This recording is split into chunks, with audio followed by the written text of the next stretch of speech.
Dans une déclaration intitulée « Avez-vous dit, entre guillemets, femme toilette ?» dont nous avons reçu copie, Madame Danielle Boni-Claverie, présidente de l'URD, ne va pas avec le dos de la cuillère pour descendre une certaine catégorie de femmes dont les prétendues influenceuses. J'utilise à contre-cœur ce terme dégradant de femme toilette qui nous entraîne dans la dépravation, l'infamie, l'abomination et la faillite morale, déclare-t-elle d'entrée, non sans ajouter.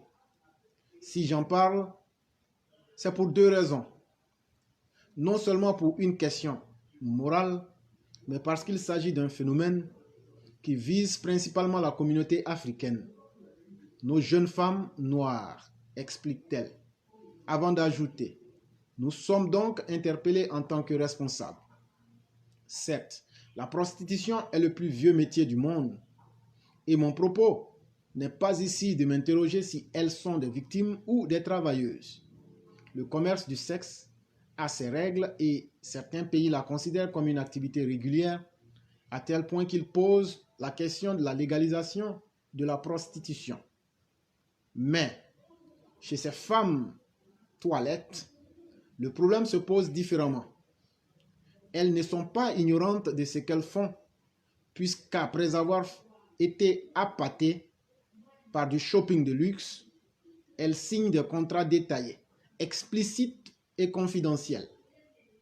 Ces jeunes femmes, nous dit-on, sont des mannequins, des actrices de télé-réalité ou des influenceuses sur les réseaux sociaux qui jouissent déjà d'une certaine notoriété et sont suivies par des centaines, voire des milliers de followers. Plante-t-elle le décor de son coup de gueule? Poursuivant, l'ancienne ministre de la Communication dira: ces femmes conditionnent ainsi leurs esprits faibles en se pavonnant dans des hôtels 5 étoiles et en se parant de toilettes ou d'accessoires de grand luxe. Ainsi, la boucle est bouclée. Ces soi-disant influenceuses, au nom bien porté, satisfont leurs appétits de luxe par des pratiques innommables et jouent un rôle de rabatteuses pour des milliardaires de pays où tout brille, mais où l'envers du décor est une abjection. Face à cette situation dégradante pour la femme, elle interpelle en ces termes. Les hommes de Dieu sont interpellés. Les religions ne sont-elles pas porteuses de valeurs universelles? Devant une telle dérive de nos sociétés, ils ne peuvent pas et ne doivent pas rester muets. Il leur revient de dénoncer et de tenter de corriger nos carences culturelles et spirituelles en condamnant ces rites sadomystiques.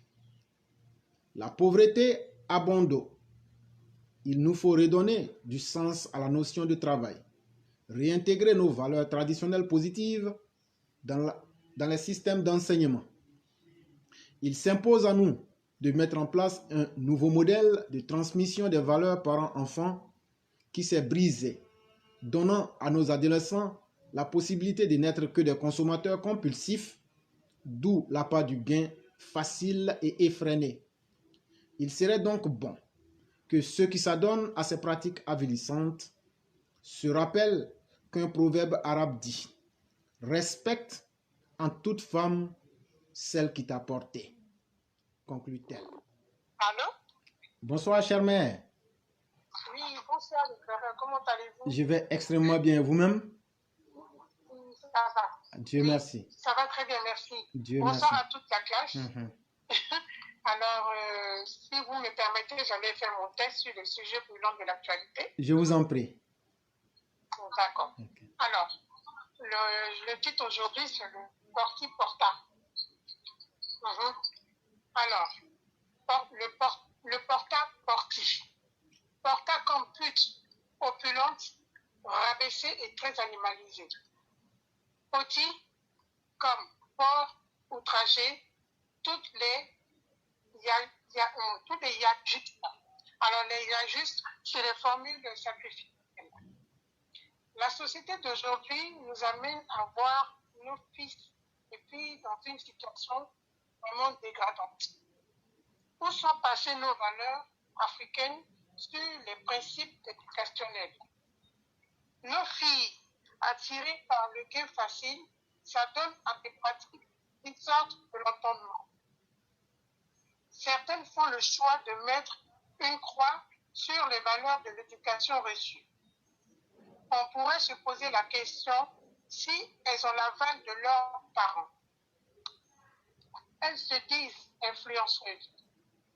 Je dirais non, mais plutôt influencées par l'argent facile, avec une façade visuelle jolie, mais en réalité avec un fond sale, dégoûtant, animalisé et démoniaque. Comme dirait Madame Blanc, elles ont fait le choix du dieu Mao, le dieu de l'argent. L'élément moteur de leur désir paraître. En général, il est dit de ce qu'on ne dit pas, il n'en faut croire que la moitié. Mais dans cette situation de porta, faut-il croire. Dégrader l'espèce humaine, surtout féminine, créature sacrée de Dieu, et valoriser celle qui représente le centre du monde, l'avenir de l'humanité. Bafouer la dignité de la femme africaine et réduire la valeur morale de ce monde déjà malade.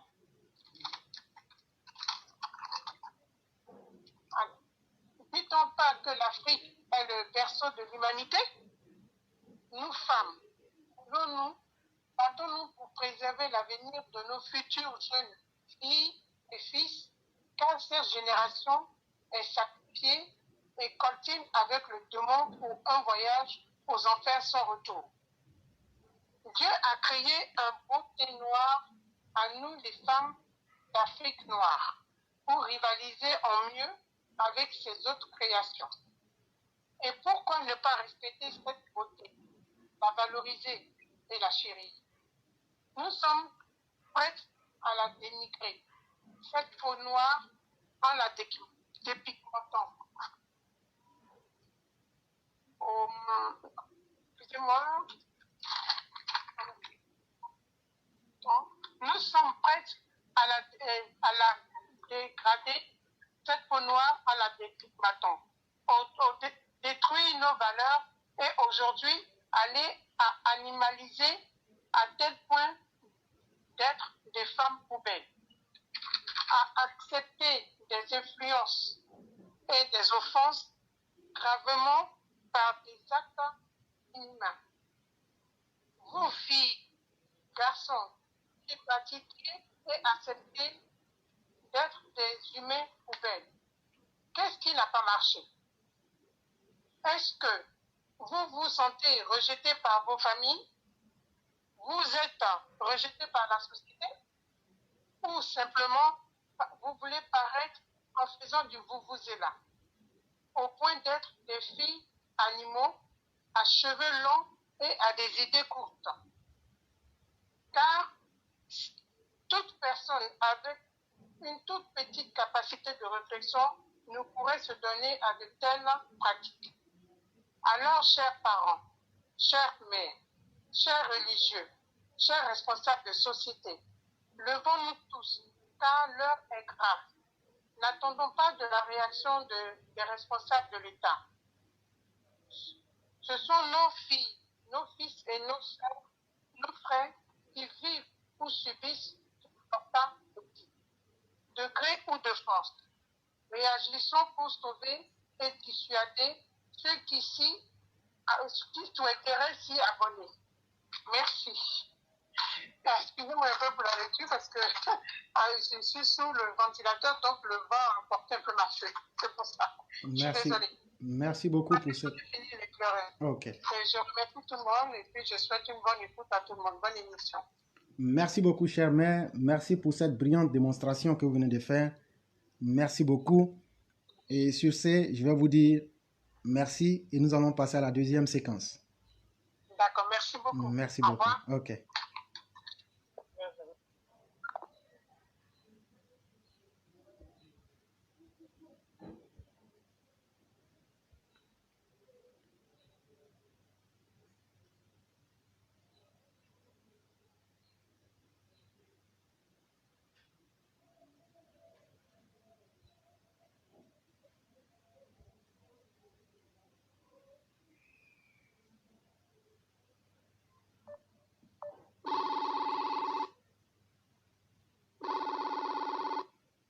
Oui, allô? Oui, bonsoir, chère mère. Bonsoir, éclaireur. Comment allez-vous? Bonsoir à tous. Bonsoir. Bonsoir, très bien. Oui. Bonsoir, Madame Aki. Allô? Bonsoir, Madame Aki. Oui, Yann. Yann. Content de vous retrouver. Yann, comment ça va? Alors, Oui. oui, c'est Ok. bon? Oui, c'est bon. Oui, moi, c'est bon. Ok. D'accord. Ok. Donc, Voilà. merci à chacune et à chacun d'être présent aujourd'hui. Et comme vous le savez, Merci à toi. oui, et comme vous le Tu es savez, grand-oncle. ok.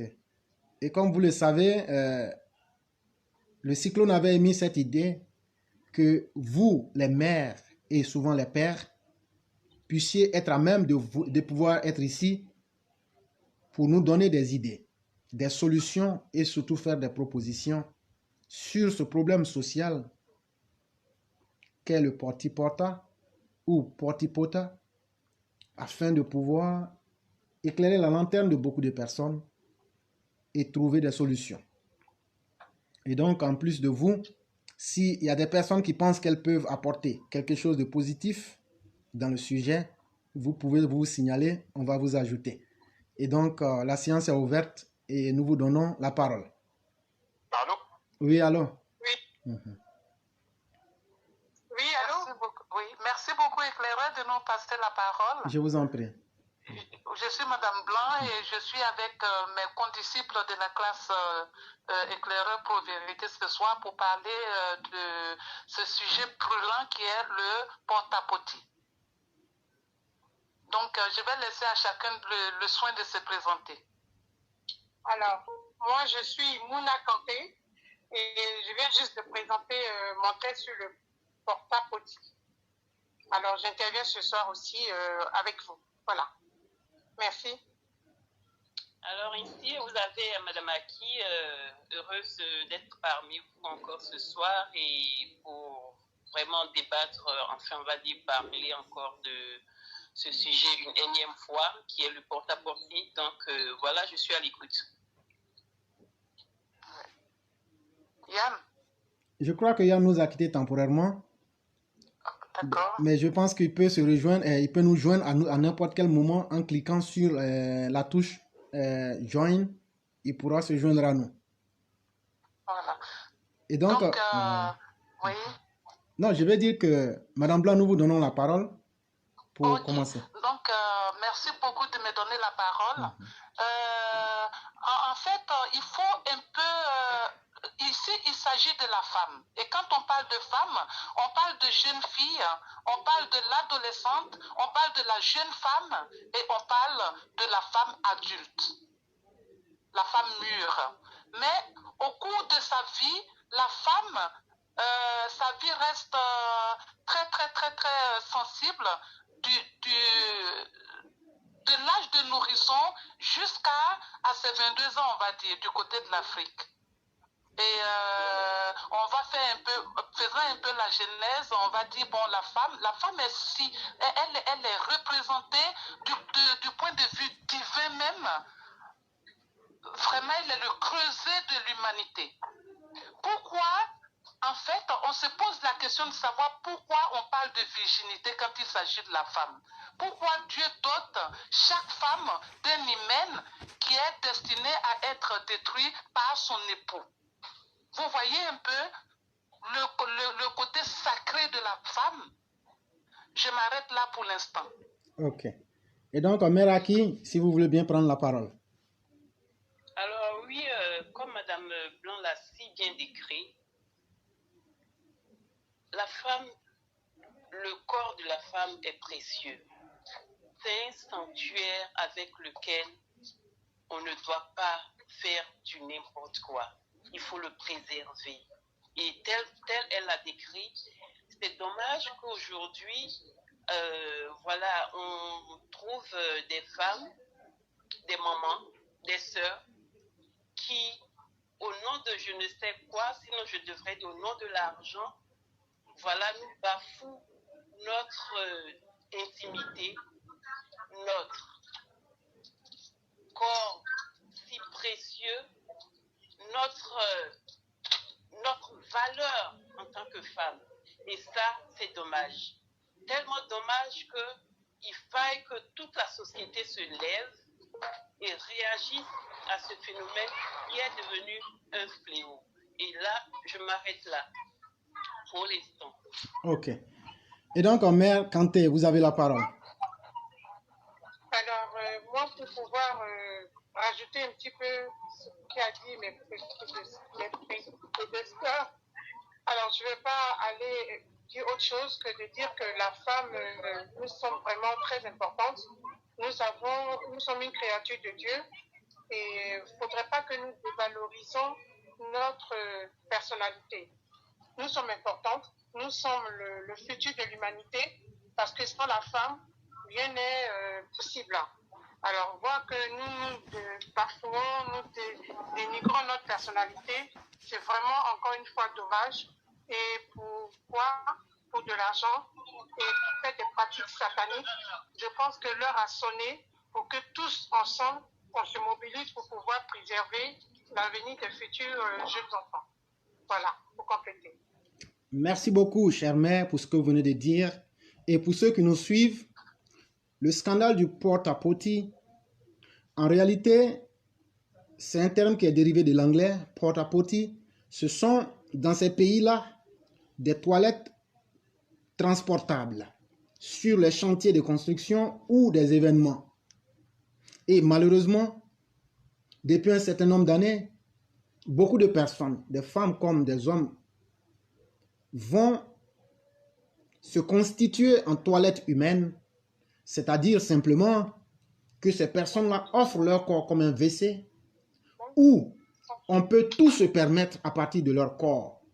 Ces personnes vont même à manger les matières fécales humaines, c'est-à-dire elles mangent le caca des humains, elles boivent le pipi des humains et elles couchent avec les animaux et toute autre chose que vous pouviez imaginer.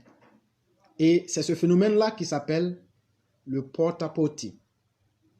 Et malheureusement, beaucoup de femmes africaines, beaucoup de femmes du continent africain se sont retrouvées piégées dans cet engrenage honteux et malsain, de sorte qu'aujourd'hui, on est même capable d'entendre parler et de voir certaines vidéos, et aussi les conséquences qui vont avec.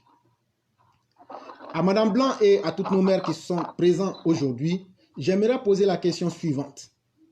En tant que femme africaine, et en me référant à votre culture de base en tant qu'africaine, comment vous ressentez cette situation en tant que femme née d'une culture africaine, mais aussi en tant que mère? Quel est aujourd'hui ce que vous ressentez? Allô, bonjour, éclairez s'il vous plaît. Il y a quelqu'un parmi nous qui est dehors, je crois. Donc, ça, on peine. Oui? Ben, je crois que c'est moi, hein. C'est moi qui suis dehors. Donc, du coup, si ça dérange, je vais ça dérange. essayer de... Ok. Je vais essayer de me mettre dans un endroit où la plus il y a moins de... Ok. Merci. Merci, Yann. Ok. Donc, du coup, la question posée, on l'a pas bien entendu, s'il vous plaît. Donc, je posais la question de savoir, vous, en tant que des mères, et surtout en tant que des mères qui ont subi l'éducation africaine, au vu du phénomène porta-potty, quel est aujourd'hui ce que vous ressentez profondément au fond de vous-même? Alors, si vous voulez, moi je peux dire ce que je pense. Oui, vas-y. En effet, cette pratique, je pense qu'elle existe déjà depuis longtemps. Surtout comme... Ça va mieux? Oui. Et même chez nous en Côte d'Ivoire. Mais sauf que ça n'avait pas été révélé. Donc, on n'a pas mis notre culture au devant de cette situation-là. Maintenant que ça a pris de l'ampleur, que tout le monde en parle, en tant que femme ayant une éducation africaine, c'est vraiment choquant. C'est dévalorisant, ça donne même pas envie de regarder encore qu'est-ce que c'est que la femme africaine dans ce sens-là. Et moi, je trouve que c'est vraiment choquant et que ces personnes-là qui le font, elles n'ont rien dans la tête et elles doivent être arrêtées. Parce que c'est pas possible de dévaloriser la personne et la femme même jusqu'à ce point. C'est ce que je voulais dire. Ok. Quelqu'un voudrait... Je peux prendre la parole? Sans problème. Je peux prendre la parole? Oui, oui. Oui, bien sûr. Oui. Donc, le phénomène de porte-à-porte, il faut pas le circonscrire seulement au niveau africain. C'est à l'échelle, voilà, c'est à l'échelle mondiale, on va dire. Parce que parmi ces jeunes filles qui vont faire de leur corps des magasins, des boutiques à Dubaï ou ailleurs, il faut souligner qu'il y a de toutes les races et de toutes les couleurs de peau, en fait. C'est comme il a dit Mouna tout à l'heure, c'est un phénomène qui existe, le commerce, faire commerce de son corps, c'est un phénomène qui existe et qu'on vient de découvrir. On ne savait pas que ces influenceuses-là s'enrichissaient par ce biais. C'est vrai qu'on se posait des questions. Dès qu'elles sont influenceuses, même si elles vendent de l'huile ou bien qu'elles vendent des produits de beauté, automatiquement, 6 mois après, on les voit à bord de grosses cylindrées, des maisons dont le loyer dépasse l'entendement. Voilà, on vient de découvrir ce phénomène de porte-à-porte, mais ce phénomène-là, peut-être que de déféquer dans la bouche de ces jeunes dames sont des pratiques, de nouvelles pratiques, mais sinon, sachons quand même que la prostitution, c'est le premier métier du monde, quoi.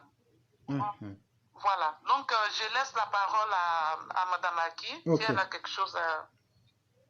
Bon, pour ne pas vraiment répéter... les mêmes choses, moi je dirais que, qu'est-ce que j'allais dire? Moi je pars directement sur le, comment dire ça, sur le fait qu'il faille dénoncer ça de façon, on va dire, de façon un peu rigide. Donc de ce fait, je rappelle aux uns et aux autres que le porte-à-porte, qui est un phénomène, même un fléau aujourd'hui, est un fait de société.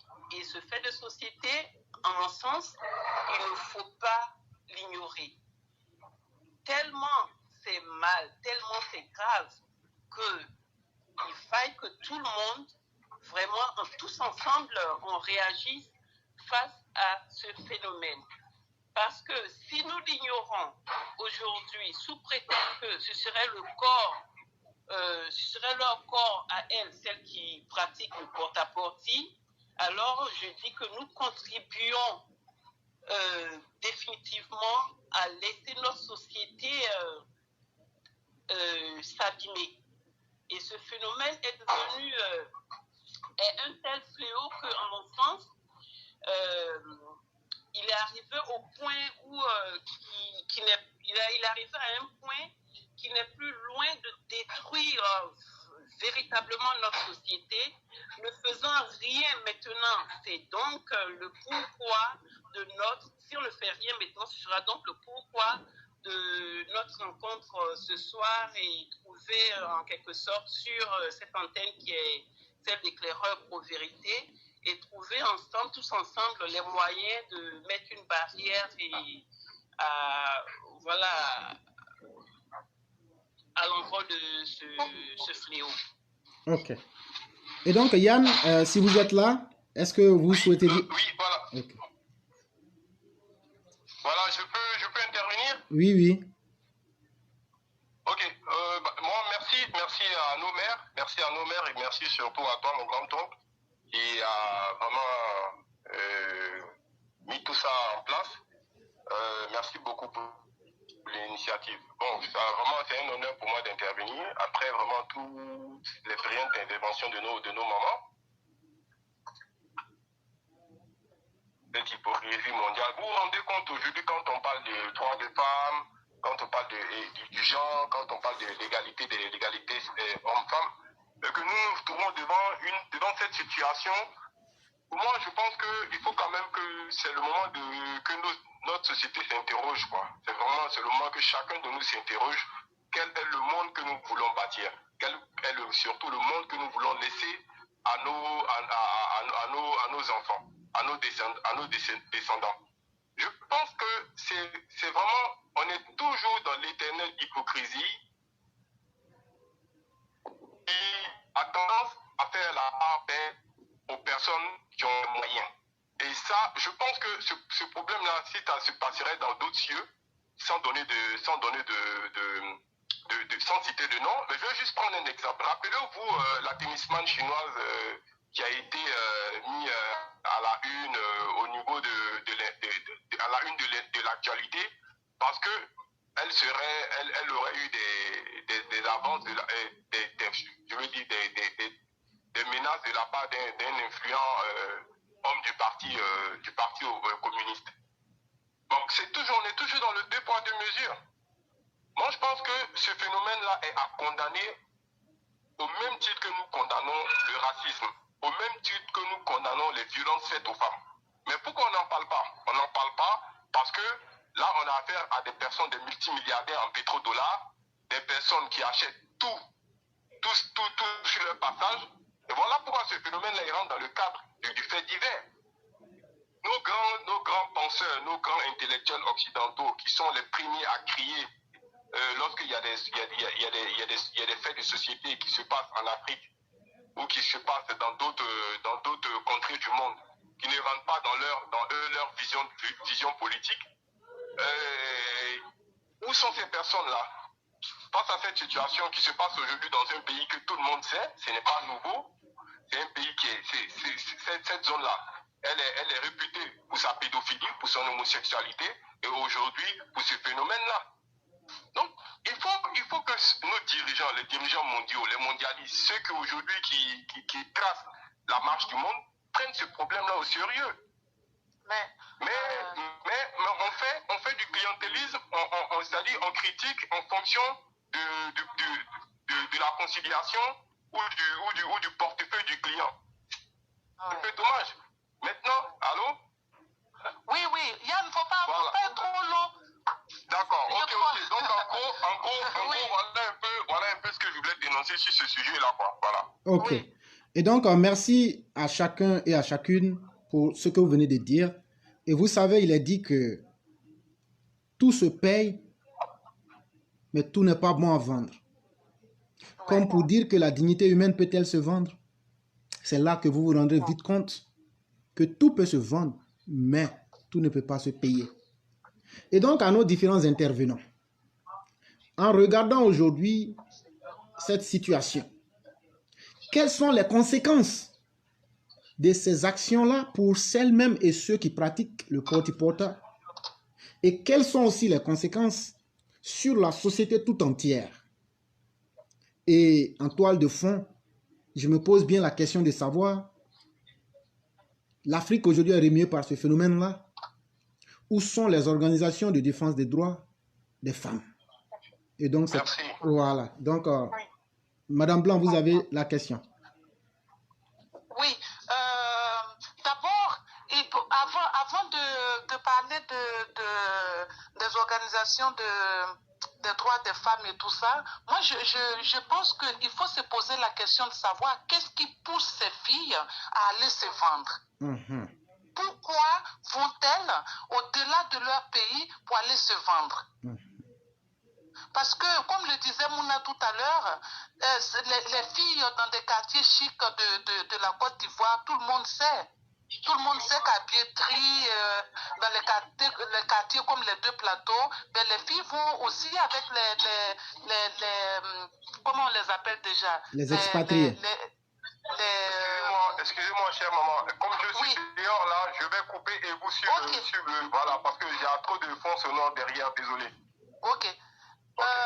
On sait qu'elles se vendent aux expatriés. Aux expatriés. Tout le monde le sait. Mais personne n'a jamais rien dit. Et aujourd'hui, parce que les choses prennent des proportions, parce que ça se fait maintenant à l'international, notamment à Dubaï. Mais est-ce que vous savez qu'il y a aussi, il paraît qu'il se profile à l'horizon le scandale aussi de porte-à-porte du chinois. Ouais. Voilà, il paraît que ça se passe aussi en Chine et que c'est très hard là-bas aussi, de ce côté-là. Mais on va revenir pour se poser la question de savoir pourquoi les filles font de leur corps un magasin. Pourquoi? Bah, pour moi, tout simplement. La question reste, voilà, je pose la question, voilà. Oui? Elles n'ont pas de valeur, enfin, je ne sais pas si je peux parler, mais je pense qu'elles n'ont pas de valeur morale et elles ne savent pas qu'est-ce que c'est que le sens de la vie. Parce que nous sommes, si on pense sur le plan africain, je sais qu'il y a derrière ça toute une histoire spirituelle, où il y a certains qui ont besoin d'avoir de l'argent. Les pétroliers, même s'ils sont pétroliers, gaspiller de l'argent dans ce sens-là, je pense qu'ils cherchent à en avoir davantage. Et les filles qui le font, elles portent sur elles la grosse malédiction. Est-ce qu'elles en sont au courant? Je ne sais pas si elles sont encadrées, si elles ont une famille vraiment derrière elles qui puisse accepter. Moi, je pense que c'est compliqué. Ou c'est, je ne sais pas, qu'est-ce qu'on peut dire de ces personnes-là? Je ne sais pas. Ok. Donc, Mère Aki, on va vous donner la parole. Madame Aki? Oui. Bon, mais il faut dire, pour moi, ce que je pense à la cause du porte-à-porte, enfin, du niveau qu'a pris, on va dire, la prostitution, c'est déjà les réseaux sociaux qui, on va dire, ont favorisé ça. Et les réseaux sociaux, ça entraîne quoi? Ça entraîne le phénomène des influenceuses ou des influenceurs à vouloir être trop influents, voilà, à vouloir être encore plus influents. On va jusqu'à dans ces degrés où c'est quoi le porte-à-porte? Le porte-à-porte, c'est tout simplement ouvre la gueule, que je te chie et que je te pisse dedans. Et voilà, à la fin de ça, je t'offre une chambre d'hôtel ou un appartement d'hôtel à 1,5 million la nuit. Et puis voilà. Et avec ça, je me mets sur les réseaux sociaux dans un bain mousseux et puis je fais la description de tout le bonheur que je suis en train de vivre en ce moment, alors que derrière ce bonheur, enfin ce entre guillemets bonheur, voilà, c'est une merde quoi. Donc voilà, pardonnez-moi si je suis aussi virulente, mais ça m'énerve. Ouais. Ça m'énerve. Excusez-moi, pour ajouter à ce qu'a dit Madame Aki, je pense que toute cette pratique pour moi a débuté à la période où il y avait à la télévision les émissions américaines pour pouvoir attirer, tu vois, le gain facile. Ils sont dans le luxe et tout. Et donc, les filles de la Côte d'Ivoire, elles s'appellent les Kim Kardashian, ils font leurs émissions, les télé-réalités. Et c'est la promotion même que la télévision, moi je vais pointer la télévision ivoirienne pour ce genre d'émissions à la télévision où ils reçoivent un peu n'importe quoi. On ne pas dire n'importe qui. Chacun vient vivre sa vie d'influenceur, soi-disant. Je ne sais même pas qu'est-ce qu'ils entendent dans le mot influenceur. Ils veulent influencer les gens par rapport à quoi? Par rapport à quelle vie? C'est ça qu'il faut se poser aussi la question. Mais ils sont aidés et tout ça a pris une certaine promotion par rapport à la télévision ivoirienne, puisqu'on fait passer tout et n'importe quoi à la télé. Les parents n'encadrent pas les enfants quand il faut regarder la télé, quelle émission il faut regarder. Ils regardent tout et maintenant ils veulent faire comme ces personnes-là. Et comme ils ont trouvé le circuit le plus facile, avoir de l'argent facile, mais ils s'y lancent. Voilà. C'est ce que je voulais rajouter. Ok. Ouais. Et il y a le roi du printemps qui s'est joint à nous. Bonsoir le roi du printemps. Bonsoir le Bonsoir, roi. Éclair. Comment ça va, cher frère? Oui, cher frère, comment allez-vous? Bonsoir le roi. Ok. Vraiment, heureux d'être ensemble avec vous ce soir. Très bien. Et j'avoue que ce n'est pas de n'importe qui de venir s'ajouter à des mères de valeur. Et moi, je vais dire que moi, j'ai cette chance-là. Merci et beaucoup. Vraiment, je suis fier. Merci beaucoup, le roi. Merci à vous, Éclair, le roi. Et donc, le roi, déjà, comme vous savez déjà ce dont on est en train de parler, j'allais déjà procéder à la prochaine étape en vous demandant ceci. De façon très brève, vous pouvez revenir sur ce qui a été déjà dit. Pour vous, c'est quoi quelqu'un qui influence une société? Et surtout, qui doit influencer dans une société? Bon, merci beaucoup pour la question. Pour moi, la personne qui doit influencer une société, je pense que c'est cette personne-là même qui est d'abord elle-même regorge certaines valeurs. Et quand je parle de certaines valeurs, nous tous savons que une bonne société, d'abord la société est incarnée par des personnes. Et parmi ces personnes-là, il y a des personnes qui ont des valeurs. Et quand ces personnes de valeurs-là incarnent la société, et ce sont ces personnes-là qui doivent avoir une influence positive sur la société, qui est que d'abord, il faut d'abord donner le bon exemple et de dissocier en tout cas ce qui n'est pas bon à ce qui est bon. Une fois qu'on a pu faire ça, et vous allez voir que la société va marcher bien. Maintenant, il se trouve que ceux qui n'ont pas de valeurs et qui prétendent avoir ces valeurs-là, aujourd'hui, ce sont ces personnes-là qui se sont mis dans la peau des influenceurs. Et moi, je dis, quand on regarde un peu ce qui se passe présentement, moi, je dis que ce ne sont pas des influenceurs et ce sont des destructeurs des sociétés éclairées. Donc, voilà un peu ce que j'allais dire à ce niveau. Ok. Ouais. Donc, je peux rajouter quelque chose rapidement à ce que vient de dire, souligner le roi. Je voulais simplement dire, d'ailleurs, pendant qu'on y est, comme celle-ci est si influenceuse, tu sais nous influencer avec tes détails de chambre d'hôtel à 1,5 million la nuit, dans un bain mousseux, tu dois aussi, toi l'influenceuse, avec ce qui te permet de profiter de ce logement à 1,5 million la nuit, tu dois aussi quand même savoir nous donner les détails de comment ça se passe, comment ça se fait que tu profites de tout ce luxe et quels sont les détails qui te permettent d'y arriver, tels que quoi? Quand on te fait quand on te met ces déchets dans la bouche, montre-les nous aussi dans tes vidéos, pourquoi pas? Qu'est-ce que tu crains? Si tu veux nous influencer, ça aussi, ça fait partie d'une façon de nous influencer. Comme ça, au moins, on sait de quoi tu es capable. Voilà, c'est ce que je voulais dire. Ok. Si je peux prendre la parole, oui. Je vais finir et puis, par exemple, les personnes qui doivent influencer la société de façon positive, moi je peux citer entre autres, je peux citer notre éclaireur pro-vérité. Pourquoi moi je peux le citer? Mais regardez, depuis qu'il est arrivé sur les réseaux sociaux, mais quand vous prenez un peu son parcours à aujourd'hui, mais on n'a pas besoin d'aller à l'école ou d'aller s'asseoir dans un temps de savoir pour savoir que Éclaireur a eu une influence positive sur la vie des Ivoiriens et même ailleurs, même à travers l'Afrique. Parce que les émissions que nous faisons, avec ces analyses qu'il apporte chaque jour, je dis que c'est ce qu'on appelle un influenceur. Oui. Et ajouter à cela, quand je prends les textes écrits par notre maman, Massata Blanc, par Mouna Kanté, par Madame Aki, mais allez-y comprendre que ça ne peut qu'être, comme on appelle, ce qu'on appelle être influenceur ou influenceuse. Moi, je dis, ce sont les hommes de valeur, les femmes de valeur, qui peuvent influencer de façon positive sur la société qu'on appelle les vrais influenceurs. En fait, ils ont toutes ces solutions-là pour pouvoir, en tout cas, adapter ces solutions-là à la situation que nous vivons.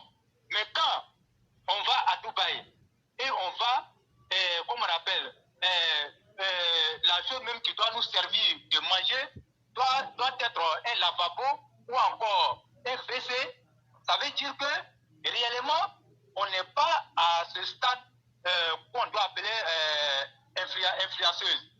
À partir du moment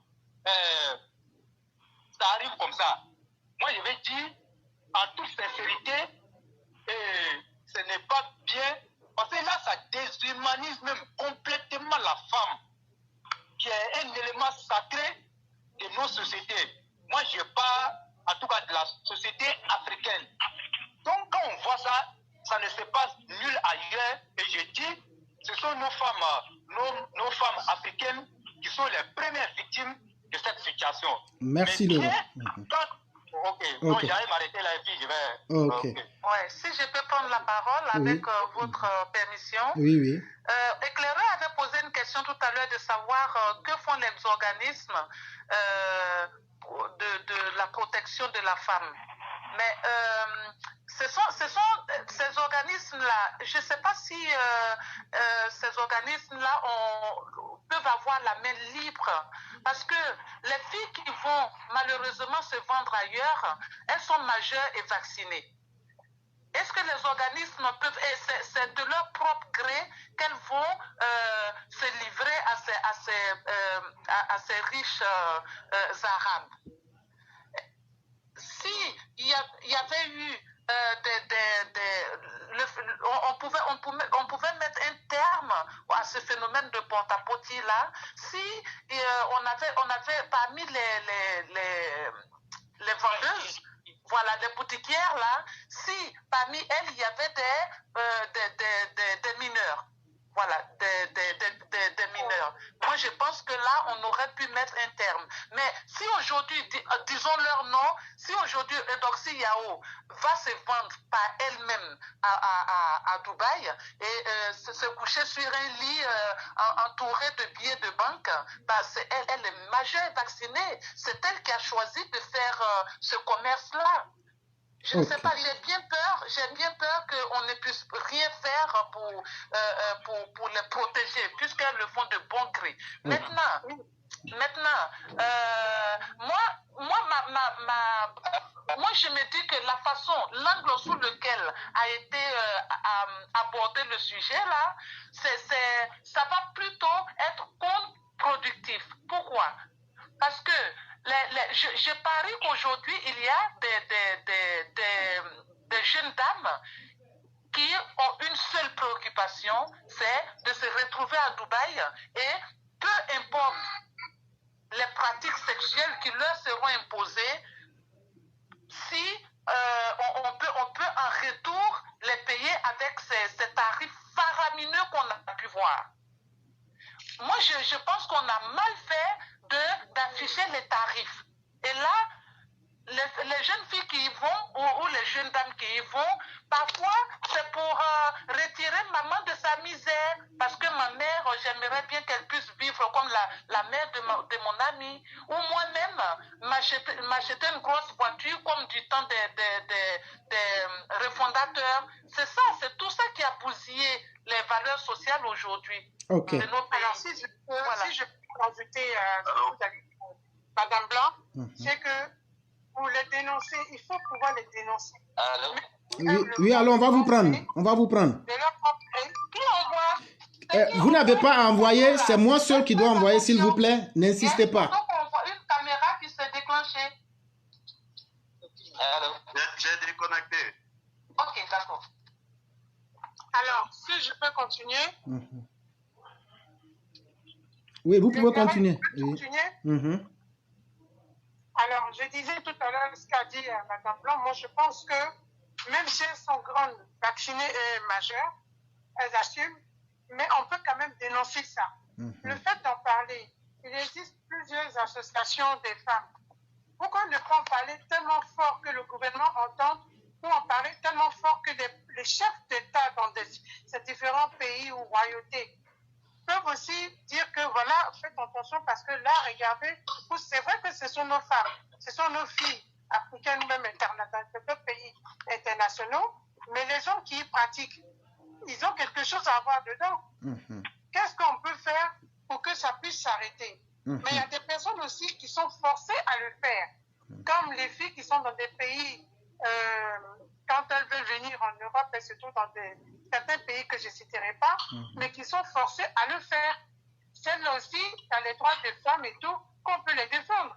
Ok. Même si elles sont âgées, elles ne le font pas de leur propre gré. Ok. Moi, je pense qu'il faut dénoncer, il faut vraiment en parler de telle sorte que les gens prennent conscience pour dire, ah, moi j'ai peur d'aller parce que si on me voit à Dubaï ou dans tel pays, on peut penser que je suis portée sur ça. Ok. Et On donc, va faire attention, voilà. ok. Et donc, oui, on va vous donner la parole, on va vous présenter et restons patients. Et donc, au vu de ce que Mère Kanté venait de dire, on peut voir clairement dans ce phénomène qu'il y a des gens qui y sont de façon volontaire et d'autres de façon involontaire. Mère Aki, est-ce que vous avez quelque chose à ajouter rapidement, une minute? De toute façon, j'allais dire, pour ce qui est de Dubaï, déjà, il faut remarquer que dès qu'on soulève le sujet Dubaï aujourd'hui, systématiquement, elles sont en colère. Je me demande pourquoi, et on doit tous comprendre déjà pourquoi elles sont en colère. C'est parce que déjà, je pense qu'elles ont tout ce qu'elles ont comme envie, c'est de vomir, quoi. Sinon, vomir, c'est ce qu'on leur fait parce que jamais elles ne seront propres. Elles sont plus que sales, elles ont beau se laver, elles ont beau faire ce qu'elles veulent faire, jamais ne seront propres. Okay. Donc, c'est des filles sales et puis bon, voilà. Du coup, Dubaï devient la pilule qui est devenue difficile à avaler. Donc, je m'arrête sur ce point-là. Ok. Et donc, je vous annonce la présence de Meïté Tefet, la présence de Adofis et la présence aussi de notre aîné Mamadou Fadiga. Et nous vous disons bonsoir. Oui. Bonsoir à vous. Merci de nous joindre. Bonsoir à vous. Ok. Et donc, nous allons... Et bonsoir à tous les charros aussi. Ok. Votre frère Meïté Tefet. Bienvenue. Adofis, vous êtes là? Merci. Oui. Oui, je suis là, grand maître. Ok. Et donc, on va aborder la suite de la thématique en vous posant la question suivante à chacun. Et ici, en 2 minutes, chacun doit être capable de donner son idée de façon très rapide. Quelles sont réellement les conséquences de ces actions-là sur les personnes et sur la société? De façon très concrète, dites-nous quelles sont les conséquences et le mal qui se vit derrière toute cette histoire-là. Est-ce que vous pouvez nous les présenter au niveau des personnes qui pratiquent cela et aussi au niveau même de notre société?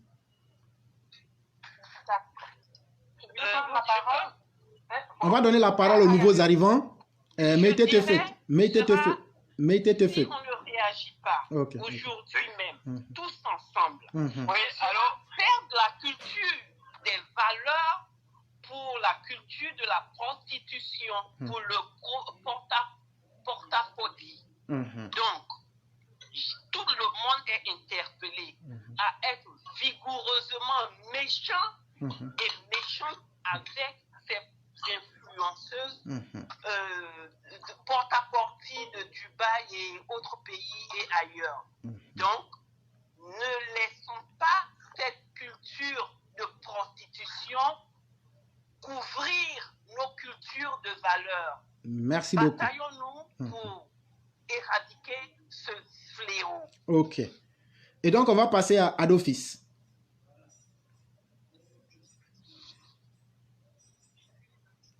Allô, Adofis? Meïté Tefet? Oui, je crois qu'il nous a quittés. Hein? Oui, Meïté Tefet est là. Ok, donc vous avez 2 minutes pour la question. Ok, merci, chef. Et voilà, je dis encore bonsoir à tout le monde et à tous les followers qui sont là. Chef, le problème, il est très profond. Les inconvénients de ce problème-là, c'est qu'aujourd'hui, comme la classe l'a toujours fait, nous sommes là pour éveiller les consciences parce qu'on sait qu'aujourd'hui, il y a des grands défis que l'Afrique doit relever par rapport à la mondialisation, dont on n'est même pas participant même dans cette course-là. Parce qu'aujourd'hui, avec ces grands défis du monde-là, l'Afrique est en train de patauger encore dans des situations qui sont dépassées chez les autres concurrents, qui sont les pays développés. Tu vois. Mais le vrai problème pour pouvoir participer à ce défi-là, ou bien à cette course-là, c'est d'abord l'éducation et l'éveil de conscience même de cette population. Donc, aujourd'hui, la prostitution n'a pas besoin de diplôme. Et encore, une chance même leur est donnée, c'est qu'elles ont la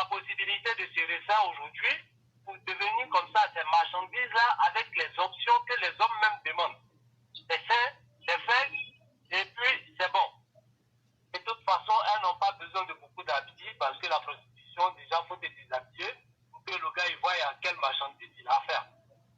Le vrai problème, c'est que nous-mêmes, on doit interpeller un peu notre conscience par rapport à nos valeurs culturelles et interpeller nos gouvernants. Pour leur dire que voilà, notre éducation est basée sur des réalités qui ne sont pas des nôtres. Aujourd'hui, quand tu prends l'éducation en Côte d'Ivoire, quelles sont les valeurs culturelles même qu'on nous enseigne?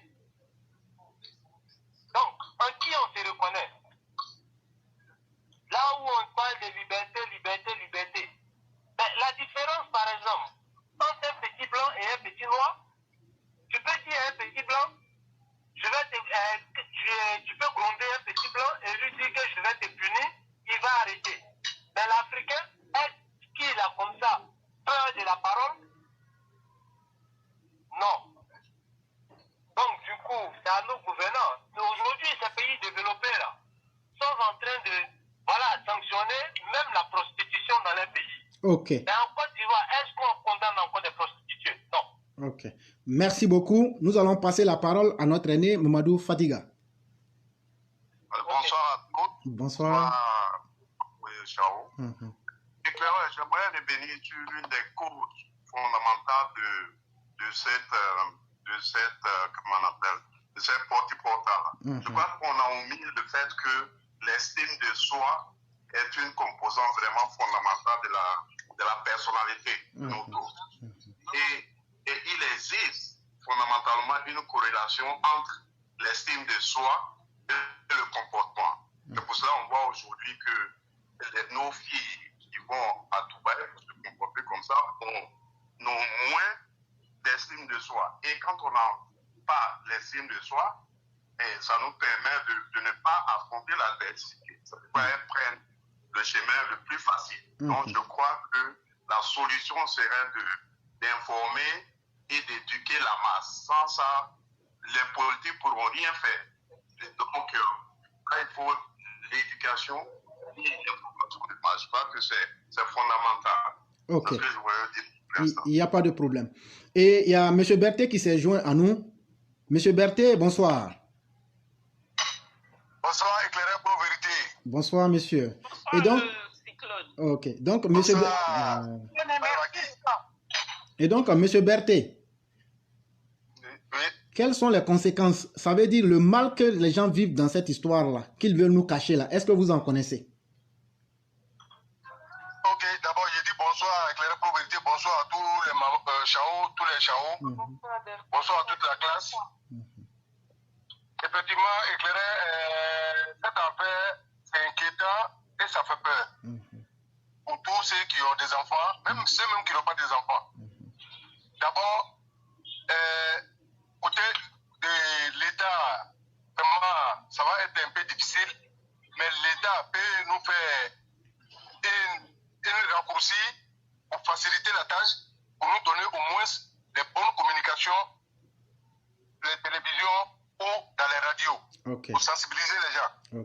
En même temps, pour ajouter aussi pour les parents, je vois que doucement, on peut trouver une solution si Dieu le veut, Inch'Allah. C'est ce que je voulais dire pour le moment. Merci beaucoup. Et donc, le roi, vous avez 2 minutes. On va venir en vous, chère mère. Le roi, vous avez 2 minutes. Ok. Je prends la parole. Allô? Allô, je peux prendre la parole? Non? Le roi, vous pouvez lui donner votre temps de parole et on va inverser. Non, bon, elle peut prendre comme c'est une mère. Ok, il n'y a pas de problème. Après elle, je vais prendre. Il n'y a pas de problème. Je n'ai rien à dire. Elle peut prendre. Ok, merci beaucoup, mon fils roi. En fait, ce que je tenais à dire, c'est que, en fait, si on me dit qu'il faut lutter contre ce fléau de porte-à-potie qui déshumanise nos filles, je dis oui. Mais en même temps, je mets des craintes par derrière. Comment fait-on si le père, la mère sont dans la misère et que la jeune dame veut partir pour les sortir de la misère? C'est aussi simple que ça parfois. Donc le problème ici, je me demande bien comment on peut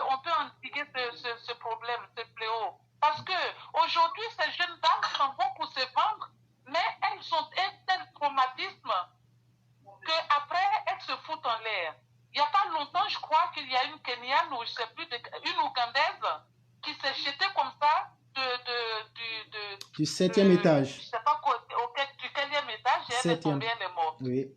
Et ne croyez pas que ça arrive qu'aux autres. Hein. Vous allez voir qu'à un moment donné, parce qu'on va se moquer d'elles, puisqu'elles sont redevenues quelconques dans la société ivoirienne, par exemple, elles vont se foutre en l'air.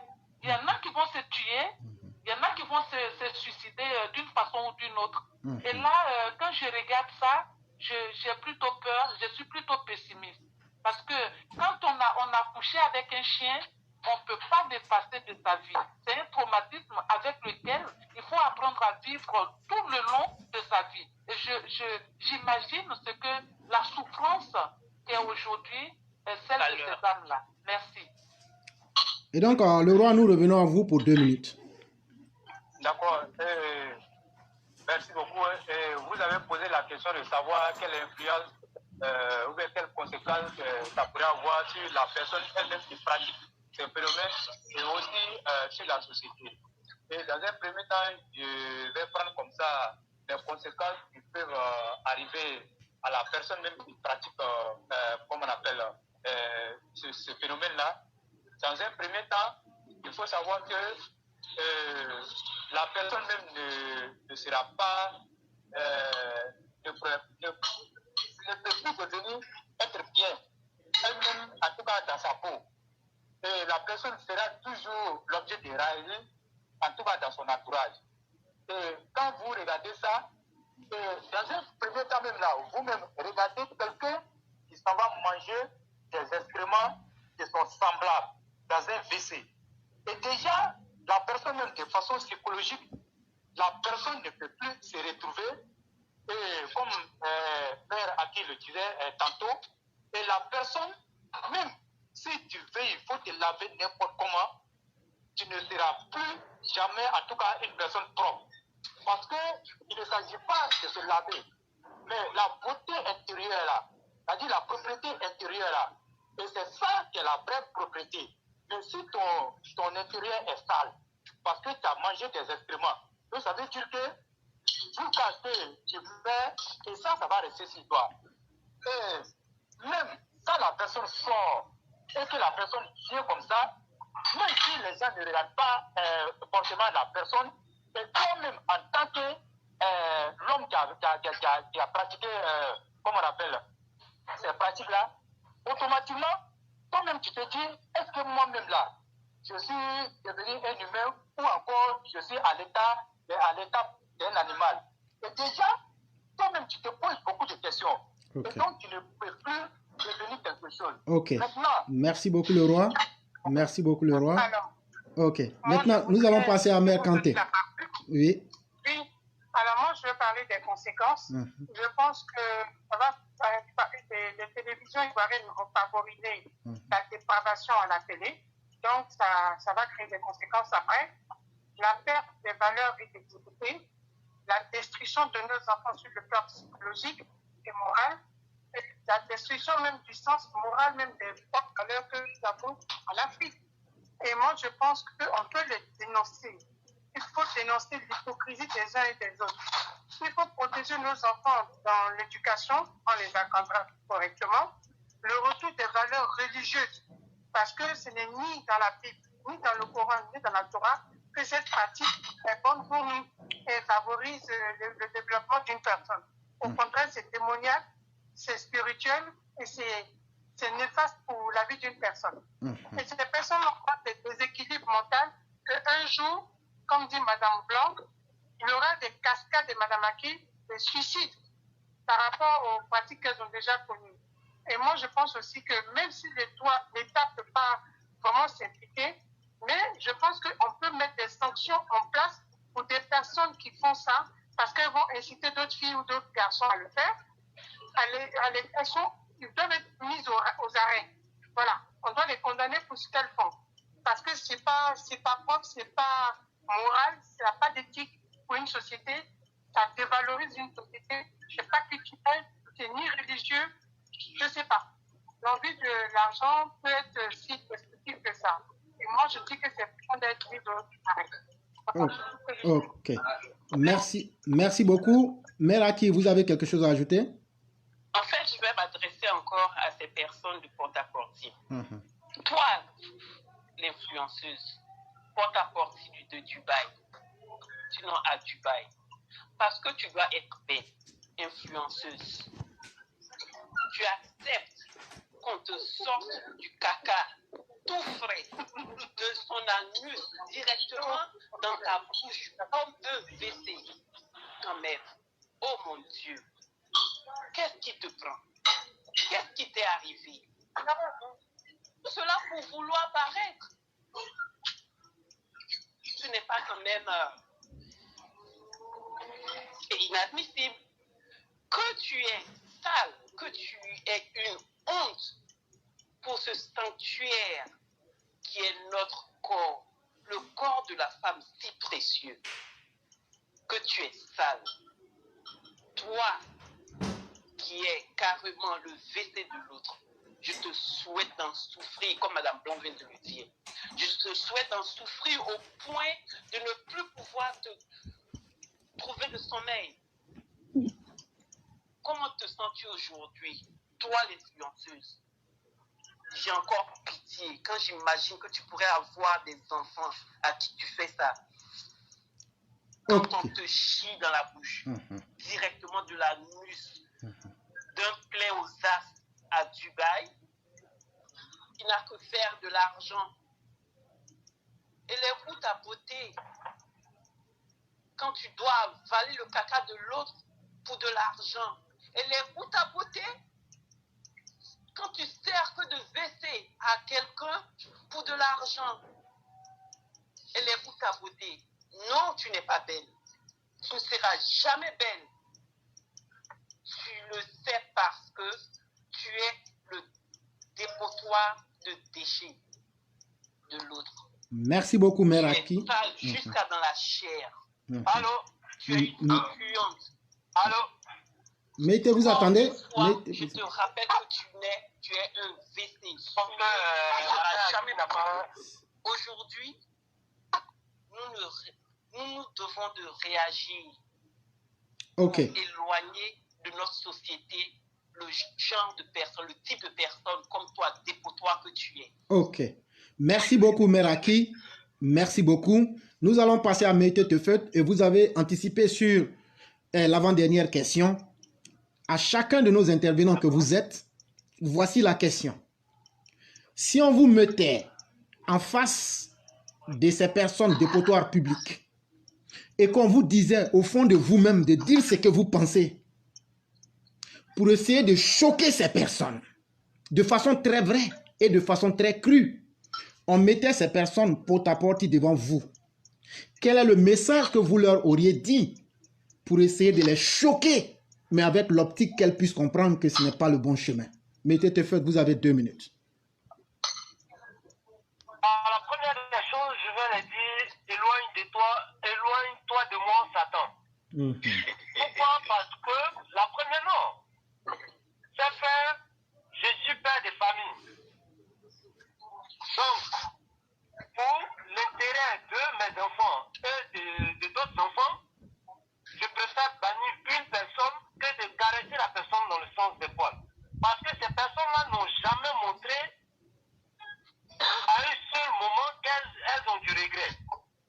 La fille par laquelle nous avons su cette situation satanique-là, c'est parce que la fille, en vérité, elle nous a montré qu'elle regrettait ce qu'elle a fait. Peut-être qu'elle a été emportée dans ce truc-là par rapport à des envies ou des camarades ont blagué. Mais les autres, lorsqu'elles finissent de faire ça, et que pas ces intérêts qu'elles ont eu après tout ça là, elles viennent comme ça se faire passer pour des influenceuses, c'est encourager d'autres personnes à rentrer dans les mêmes délits qu'elles. Alors c'est des serviteurs du diable. Et pourquoi je ne peux pas dire éloigne-toi de moi, Satan? Parce que tu peux faire quelque chose par ignorance, mais après ton regret, si tu veux te faire passer pour l'influenceuse, j'ai influencé les gens qui t'envient sur tout ce qui brille n'est pas de l'or. Tu as voulu expérimenter quelque chose par là, mais tu as compris qu'il y a beaucoup de chambres et il y a beaucoup de non-dits dans cette situation-là. Alors, tu peux devenir une ambassadrice pour conseiller les filles, les ramener à la raison, pour qu'elles aient les pieds sur terre. Et pourquoi je dis toujours éloigne-toi de moi, Satan? On ne va pas prendre cette histoire de pauvreté-là comme prétexte pour pouvoir les excuser. Parce qu'on a des sœurs aujourd'hui qui vendent de l'eau glacée. Et elles sont fières de se faire plaisir avec le peu qu'elles gagnent parce qu'elles ont eu à la sueur de leur front. Ok. Mais ces filles qui font, et après elles viennent publier ces gains faciles-là, Ok. c'est des dangers pour leurs semblables. Merci beaucoup, Maïté Tefet. Monsieur Berthet. Quand vous l'appelez là. Monsieur. Allô? Monsieur Berthet. Oui, allô? Si on mettait les gens de porte-à-porte là devant vous, qu'est-ce que vous pouvez dire pour les choquer, pour que ces personnes-là arrêtent ce qu'elles sont en train de faire? Vous avez 2 minutes. Merci beaucoup, éclairé. Mhm. Et je m'adresse à mes sœurs qui sont dans ce comportement. Mhm. C'est pas éclairé qui a dit, c'est pas les Mao, les Chao sur la plateforme qui ont dit. Voilà ce que Dieu lui-même, le Créateur, a dit. Tous celles qui vont se mettre dans ce genre de pratique, vous êtes maudits et votre demain, c'est l'enfer. Il n'y a pas plus dangereux que ça. Il n'y a pas plus dangereux que ça. Mais dans la vie, tu peux commettre des bêtises. Je sais, parmi beaucoup de saints qui sont dans ces business, si vous entendez ces messages de nos Mao et de nos Chao, ceux qui seront sauvés par Dieu, ils vont se louer de ces pratiques. Sinon, il n'y a pas côté qui est bon dedans. Et d'après avoir été maudit et tous vos descendants, vous allez directement à l'enfer. C'est Dieu qui a dit ça, éclairé. Donc c'est ce que je voulais leur dire. Qu'ils prennent conscience. Donc ici à l'écoute. Merci beaucoup, Monsieur Berthet. Nous allons passer à notre aîné, Monsieur Fadiga. Et vous avez la parole pour 2 minutes. Je vous remercie, monsieur l'éclaireur. Je dirais à cette personne qui s'approcherait de moi éventuellement, bouge de là la poisse. Parce que spirituellement, vous êtes maudit ou bien maudite. Et je ne veux pas la poisse que vous avez prise à Dubaï en avalant les cacas des Arabes racistes. Donc, éloignez-vous de moi. Je ne veux pas la poisse que vous avez prise à Dubaï, que ça revienne sur vous. C'est ce que j'allais lui dire. Il n'y a pas de problème. Merci beaucoup. Mère Kanté, vous avez la parole pour 2 minutes. Oui, je dirais qu'à la personne qui s'approche, qui fait cette pratique, je dirais que tu es le diable. Tu es la calamité. Tu es un produit du Satan. Que tu sois brûlé aux enfers. Tu détruis les enfants de la nation. Tes pratiques ne sont ni bibliques, ni coraniques, ni même dans le Torah, ou même dans d'autres religions. Tu es maudit jusqu'à la 7e génération. Tes excréments que tu manges te conduira à ta vie éternelle dans le noir complet. Voilà, j'en ai fini. Mère Blanc, j'allais vous passer la parole en vous faisant cette citation biblique. À quoi sert-il de posséder le monde quand on aura perdu son âme? Et donc, qu'est-ce que vous pouvez dire à ces personnes toilettes publiques pour les choquer dans leur âme afin que ces personnes-là puissent savoir qu'il y a une autre alternative de vie? Moi, en jetant un regard sur ces pauvres créatures-là, je vois déjà qu'elles sont mortes. Elles sont déjà mortes. En fait, ce sont des filles qui ne dorment pas et qui sont obligées pour la plupart d'avoir recours à des produits illicites pour oublier leur vie. Parce que nous sommes tous des personnes. Nous sommes tous des humains. Et quand on a couché avec un chien, quand on a couché avec un cheval, quand on a couché avec, on a permis à une autre personne de nous déféquer dans la bouche, forcément, on perd toute valeur.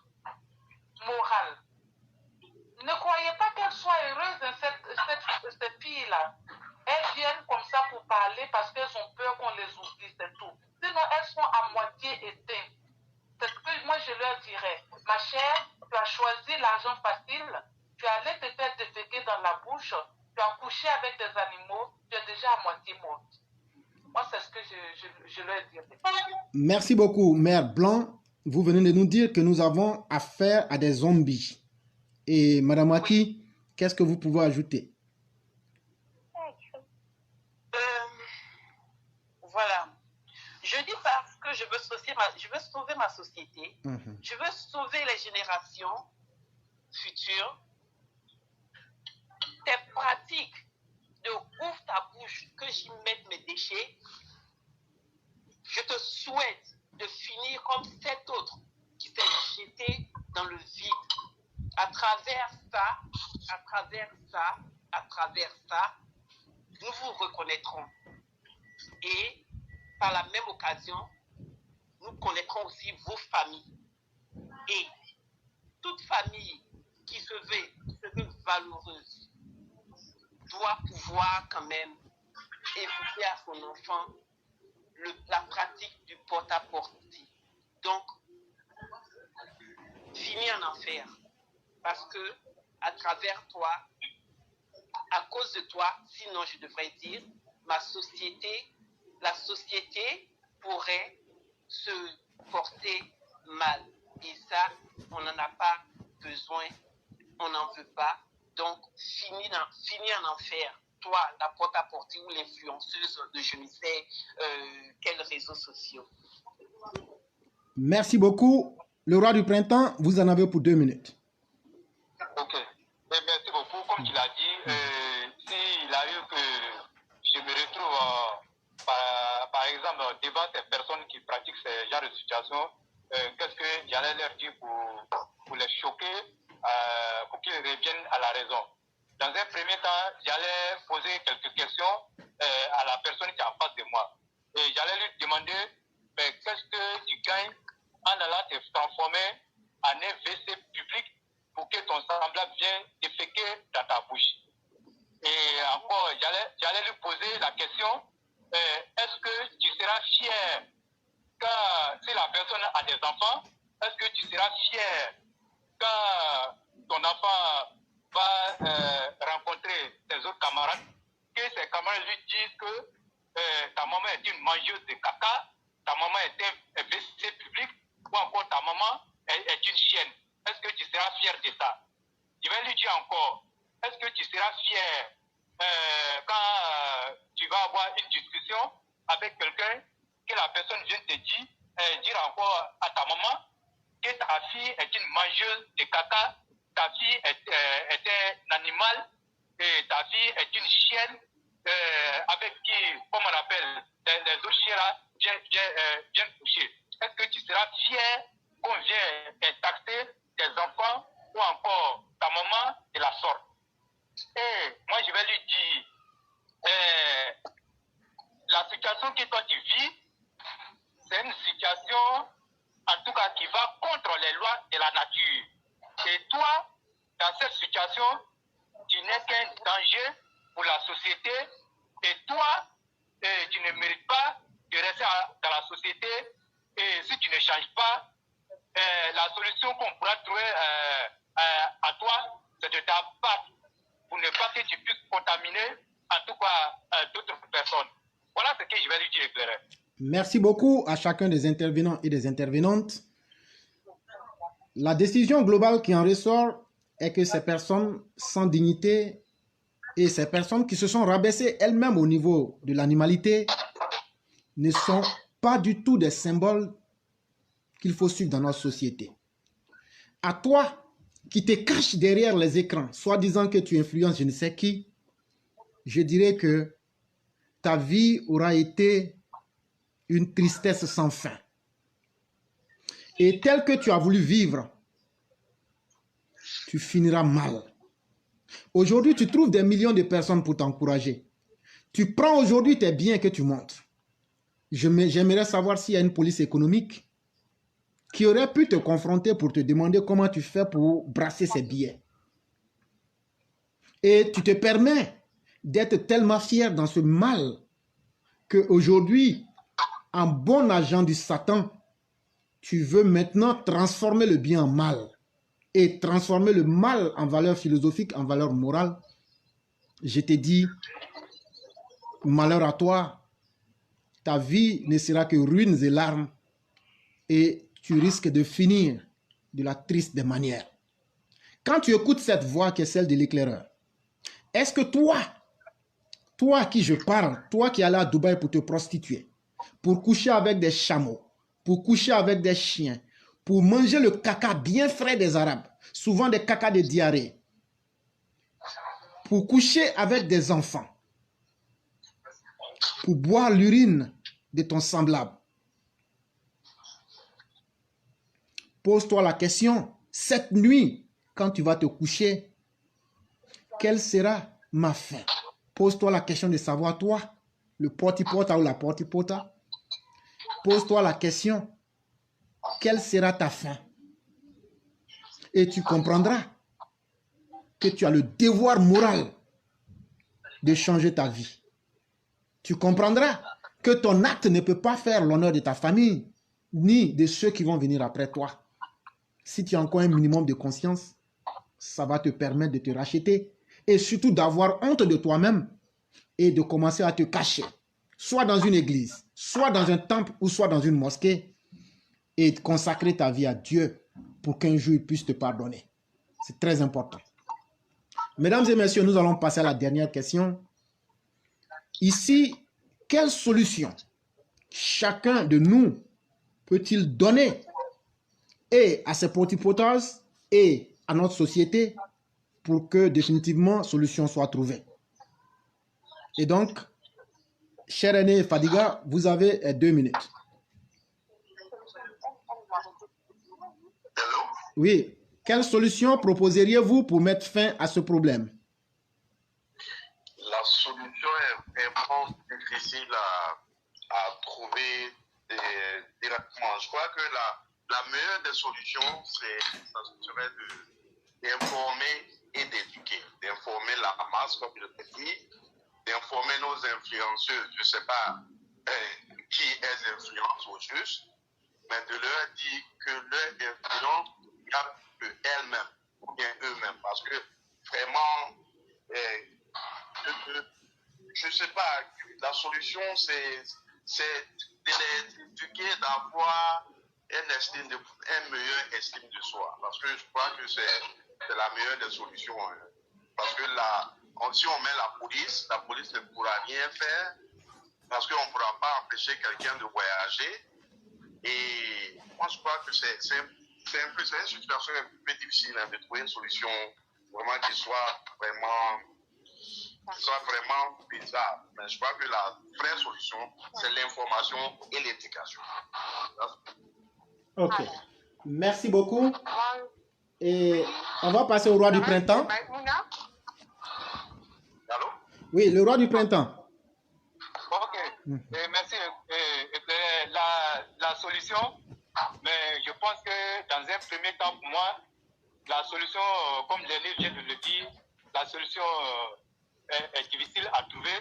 Mais pour moi, cette solution-là révèle pour moi une solution individuelle. Si je dis une solution individuelle, ça veut dire chacun à son niveau doit éduquer, en tout cas ses enfants, parce que dans cette situation, voyez-vous, commenté de façon diverse par les uns et les autres. Et même des intellectuels soutiennent que tout ce que les gens racontent, c'est du mensonge. Et à partir du moment où nous sommes arrivés à là, où des intellectuels soutiennent ça, ça veut dire que ceux qui sont conscients de la situation doivent en ce moment continuer l'éducation au niveau de leur famille et montrer les inconvénients qui en découlent de cette situation.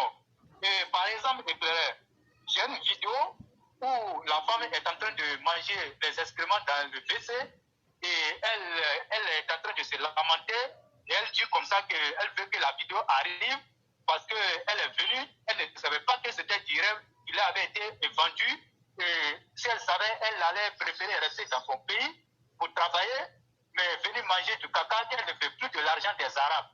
Et cette vidéo éclairée, je l'ai pris avant-hier et j'ai appelé ma fille de 12 ans.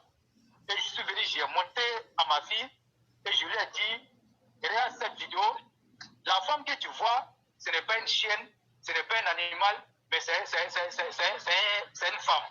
Mais elle est en train de manger dans un WC où les gens ont chié. Ma fille me dit, mais papa, est-ce que ce que les gens font, c'est bon? Pourquoi la femme-là accepte de manger ses déchets? Je lui ai dit, c'est pour de l'argent. Et ma fille, elle me dit, mais pourquoi tu peux aller manger caca pour qu'on te donne de l'argent? Elle ne peut pas travailler au bien. Voilà ce que ma fille m'a dit, et moi, je lui montre la vidéo pour commencer à préparer son esprit, pour lui dire que fais attention et ça, ce n'est pas bon. Et déjà, j'ai commencé mon éducation à ma manière. Mais tout diront que ça, ce n'est rien. Chacun vit sa vie. Voilà pourquoi je vous ai dit, la solution, elle est dans un premier temps individuelle. Chacun doit éduquer, comme on appelle, sa famille, et de sorte que demain, qu'il ne vienne pas, qu'il ne serait pas peut-être victime d'une telle situation. Voilà ce que moi je peux dire. Et le lendemain, ma fille, elle vient me poser la question, tellement qu'elle n'en revenait pas. Elle me dit, mais papa, ce que tu m'as montré, est-ce que c'est vrai? Je lui dis oui, ça se passe dans les pays arabes et un peu partout dans le monde. Et elle a dit ça à ses camarades. Et ses camarades sont venus et je leur ai dit, faites attention, voilà, dans la vie, il ne faut pas regarder quelqu'un, regardez ce que vos parents vous disent et faites bien et sachez choisir vos compagnons. Merci beaucoup. Au niveau des familles, c'est la solution que là. Sinon, nos gouvernants, je ne pense pas que les gouvernants puissent trouver, en tout cas, une bonne solution à ces pratiques-là. Merci beaucoup. Merci beaucoup, le roi. Permettez-moi une seconde, 5 secondes. Mais aussi, il y a des réseaux qui existent éclairés.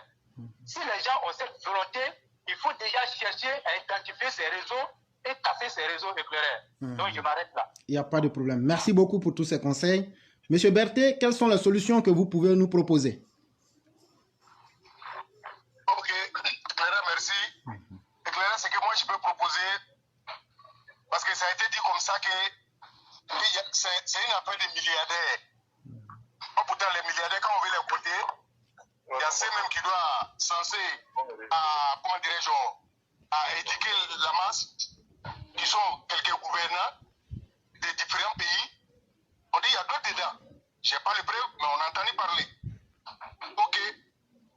Ce que moi je propose, il faut que le ministère de l'Éducation s'appuie d'abord davantage sur ceux qui sont à leur charge.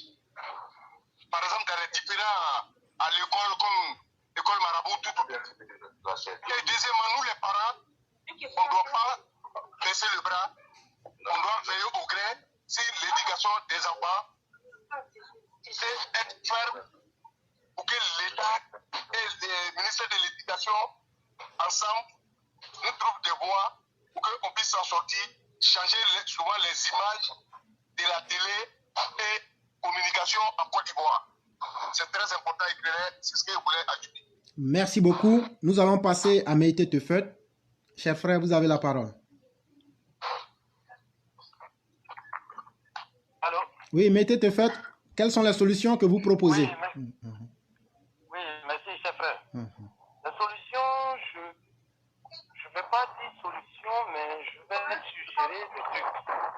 Pourquoi je dis je vais suggérer au lieu de donner des solutions? Parce que, quels que soient les efforts que nous allons faire, il y aura des esprits faibles qui vont toujours avoir recours à la facilité.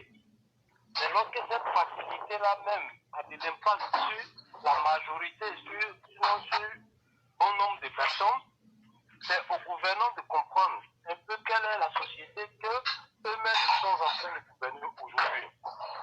Lorsqu'on voit par exemple des brouteurs qui, comme ça, étalent les billets et commencent à jeter de l'argent à gauche à droite, sans savoir les sources de revenus, qu'est-ce qui doit freiner les autres aussi à ne pas s'adonner à ce genre de pratiques?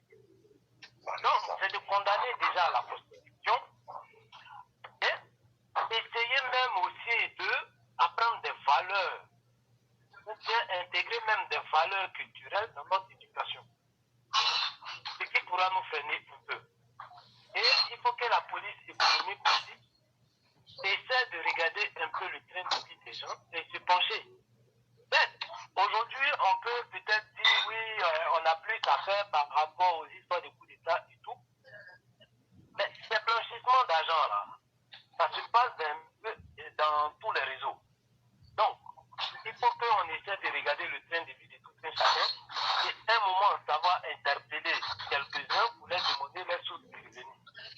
Parce que ces personnes-là peuvent être des prostituées, comme des braqueurs, comme pas mal de trucs qui n'apportent rien à la société. Donc, c'est de condamner la prostitution et puis les interpeller de temps en temps pour connaître un peu les sources de revenus. Ce qui sera bénéfique. Ok.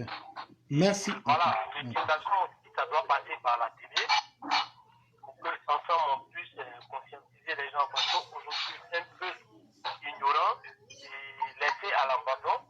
C'est plus faire la différence entre un blogueur et un influenceur. Merci beaucoup, Mété Tofet. L'influenceur, c'est lui qui étale des sujets et qui donne en même temps des idées. Ok. Pourtant, ceux-là n'ont jamais donné des idées, à part venir s'exposer comme ça avec les gains faciles et encourager d'autres personnes dans certaines situations. Ok. Merci beaucoup, cher frère. Merci pour tout ce que vous avez dit. Il y a un bruit sonore. On souhaiterait que la personne prenne des dispositions. Ça désorganise un peu l'émission. On souhaiterait que la personne s'éloigne un peu du bruit. Et donc, Mère Aki, vous avez la parole. Quand je finis de parler, je me mets en mute. Ok. Ok. Et donc, Mère Aki, vous avez la parole. Oui, voilà, merci de me redonner la parole. Kevin, tu peux faire moins de bruit, s'il te plaît, Donc, voilà. Qu'est-ce que j'allais dire? Après tout, éclaireurs, chers auditeurs et tout l'ensemble de la classe, après tout, moi je dirais que je suis plutôt heureuse que cette affaire aujourd'hui ait éclaté, tout simplement parce que ça veut dire que le phénomène qui existe depuis bien longtemps, nous le savons tous, il a présentement atteint sa maturité. Et il faut savoir qu'après la maturité, c'est forcément la fin de vie. Donc, ce qui était caché depuis qui sort aujourd'hui, si on veut voir la chose sous un autre angle, qui serait de voir le verre à moitié plein, ça veut dire qu'on est sûr, on est dans un schéma de disparition, peut-être pas totalement, mais disparition du phénomène. Donc, je m'en réjouis.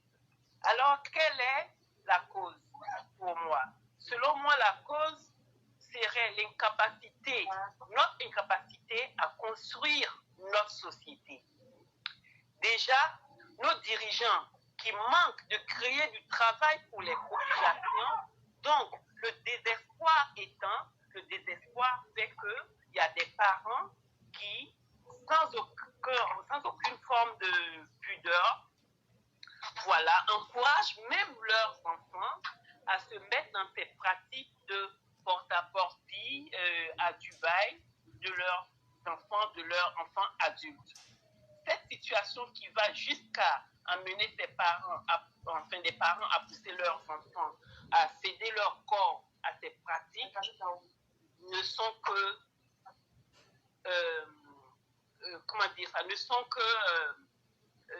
conséquences de désespoir. Donc, moi, j'interpelle ce qui serait la solution dans un premier temps. Je reviens encore à nos dirigeants et je les interpelle que pour une fois, ils sont là où ils sont. C'est pour nous créer des situations d'amélioration de conditions de vie et donc qui s'y mettent. Vous verrez, éclaireurs et tout le monde, je vous dis que si chaque citoyen en âge de travailler, à partir de 15-16 ans, a du travail, on trouverait difficilement ce genre de situation nous éclater à la figure. Donc, j'interpelle encore sans cesse nos dirigeants.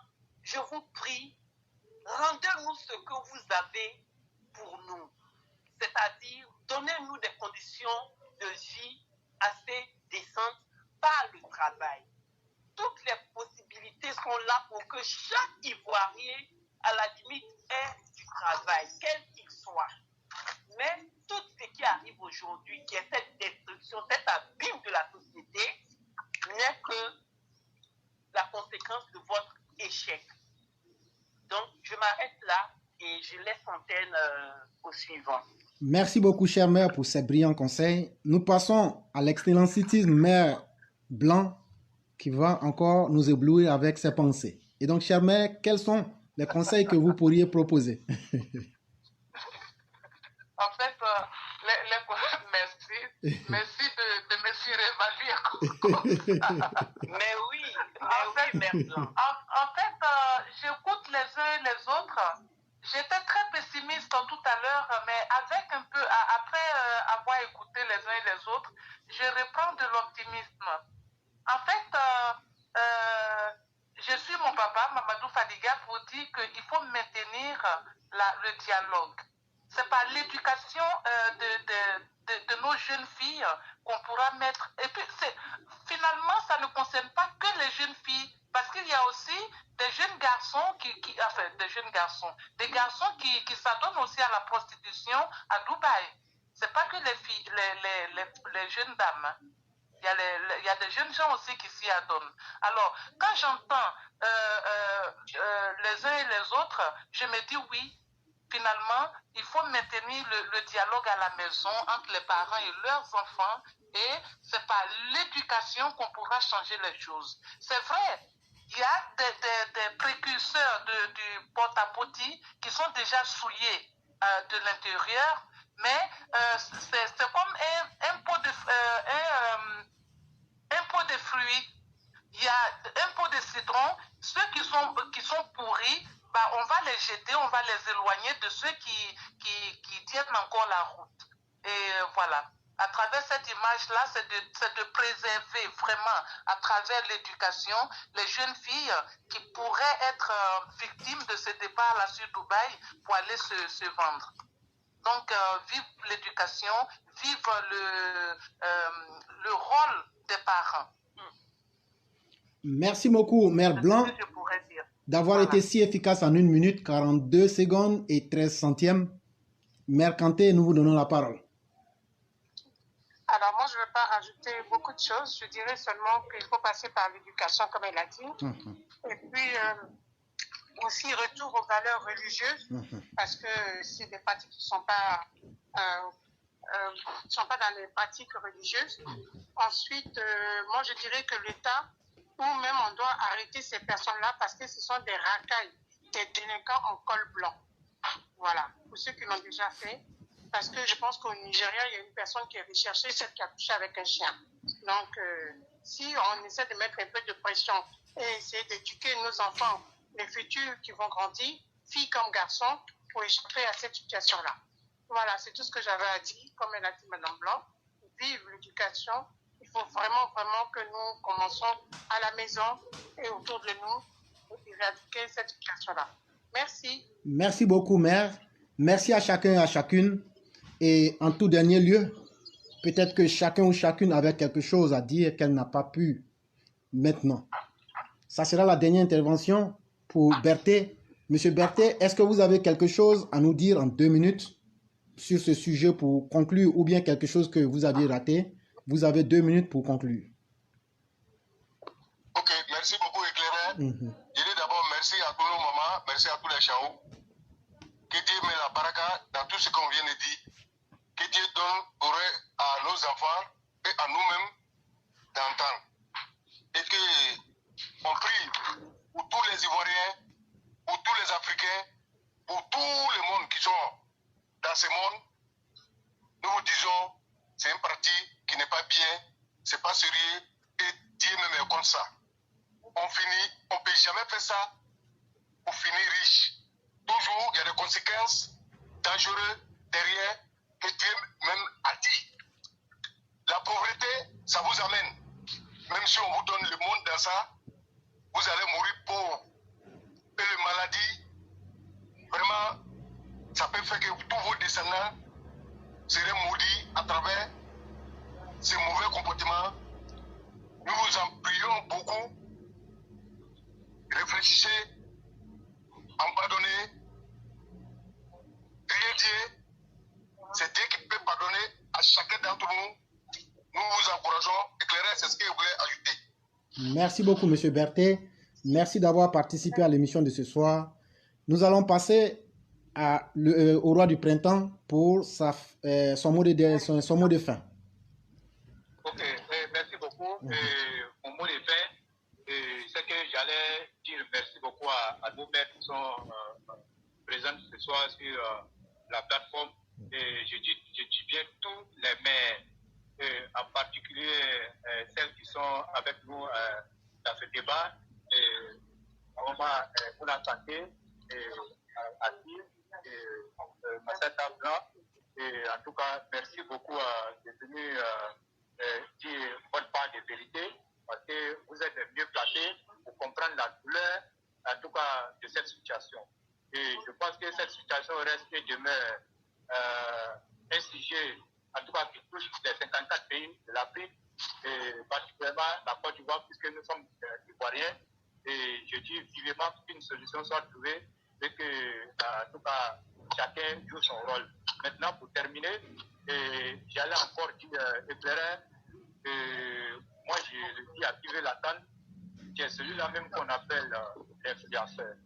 Parce que ce que tu fais, ça influence de façon qualitative et positivement, en tout cas le quotidien des Ivoiriens. Et dire encore que notre mère, Massata Blanc, est une influenceuse parce qu'elle influence automatiquement la société avec ses écrits. Et notre mère, Mme Aki, est une influenceuse et qui influence quand elle prend ses analyses. En tout cas, ses analyses font des traces indélébiles.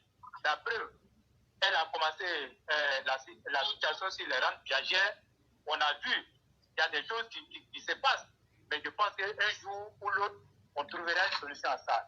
Et quand notre mère, Mouna Kanté, vient avec ses écrits sur la femme, montrer les valeurs de la femme, qu'est-ce que la femme, quelle est la représentativité de la femme dans notre société. Et moi, je suis fier, mais vous êtes une influenceuse, en tout cas de façon positive et qualitativement. Vraiment éclairé, c'est ce que j'allais dire. Et je dis ici, tous les élèves de la classe, sans exception, sont des influenceurs sur la plateforme éclairée Pro Vérité. Janet. Merci beaucoup, le roi du printemps. J'allais remettre la parole à Mété Tefet pour son mot de fin. Ok, merci, cher frère. Bon, ce que je peux dire, je vais interpeller la jeunesse ivoirienne. Cette jeunesse-là même qui dit à chaque fois, on est hier. Il faut que cette jeunesse-là arrive à faire la part des choses. Un blogueur, un influenceur. Parce que ceux-là même ne vous ont jamais proposé quelque chose, vous, avec vos maigres moyens, qui sacrifiez comme ça ces maigres moyens-là dans des pages internet pour pouvoir les suivre. Mais malheureusement, ces blogueurs-là, vous les avez transformés en influenceurs, de par leurs vues, de par leur audience. Il y a pas mal de plateformes, il y a pas mal de personnes qui éveillent les consciences, qui proposent, qui déposent des sujets, qui les développent et qui donnent des solutions après.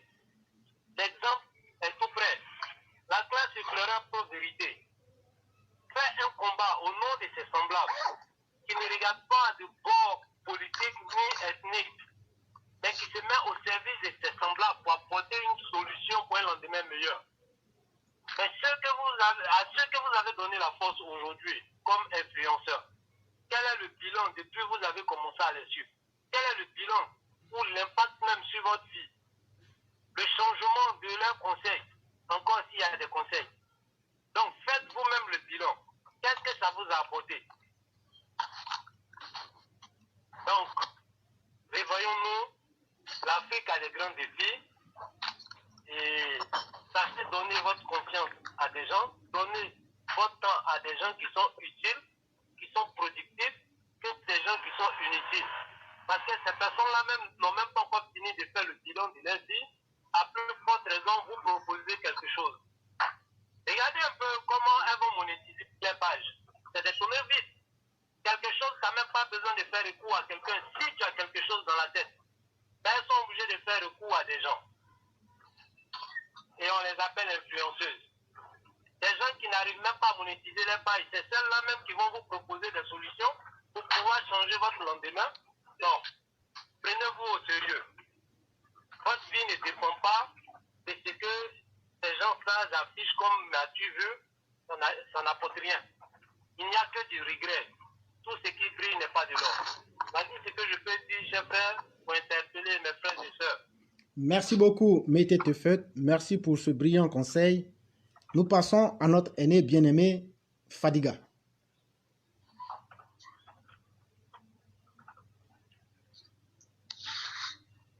Allô, cher aîné Fadiga. Allô? Ok, je pense que l'aîné n'est peut-être plus avec nous. Nous allons de ce pas... Ok, donc... Oui, quel est... Ok. Ce que nous venons de faire est une éducation sociologique, informative. Pour moi, ne mettons pas tout le discrédit sur les dirigeants, sur nos dirigeants, mais plutôt sur la société dont nous faisons partie, chacun de nous. Par conséquent, il serait mieux pour nous tous, chacun de nous, de notre côté, d'éduquer, d'informer nos enfants, nos mères, nos pères, parce que ce n'est pas seulement les filles, comme on le disait, qui vont se protéger à Dubaï. Il paraît aussi qu'il y a les hommes. Donc, informons sur la nécessité de travailler à la sueur, de travailler à la sueur de son front et d'acquérir la richesse qui est la dignité de l'homme. Donc, pour moi, c'est ce que je voulais dire en mot de fin. Et continuons toujours d'éduquer et d'informer. Je crois que c'est la solution pour pouvoir changer nos mœurs en Côte d'Ivoire. Sans information, sans éducation, comme on l'a fait tout à l'heure, très important, vraiment, absolument vital. Je vous remercie. Merci beaucoup, cher aîné. De ce pas, nous allons passer à notre mère, Madame Blanc, pour son mot de fin. Ça a été un grand plaisir pour moi d'avoir participé à ce débat. Je dis merci à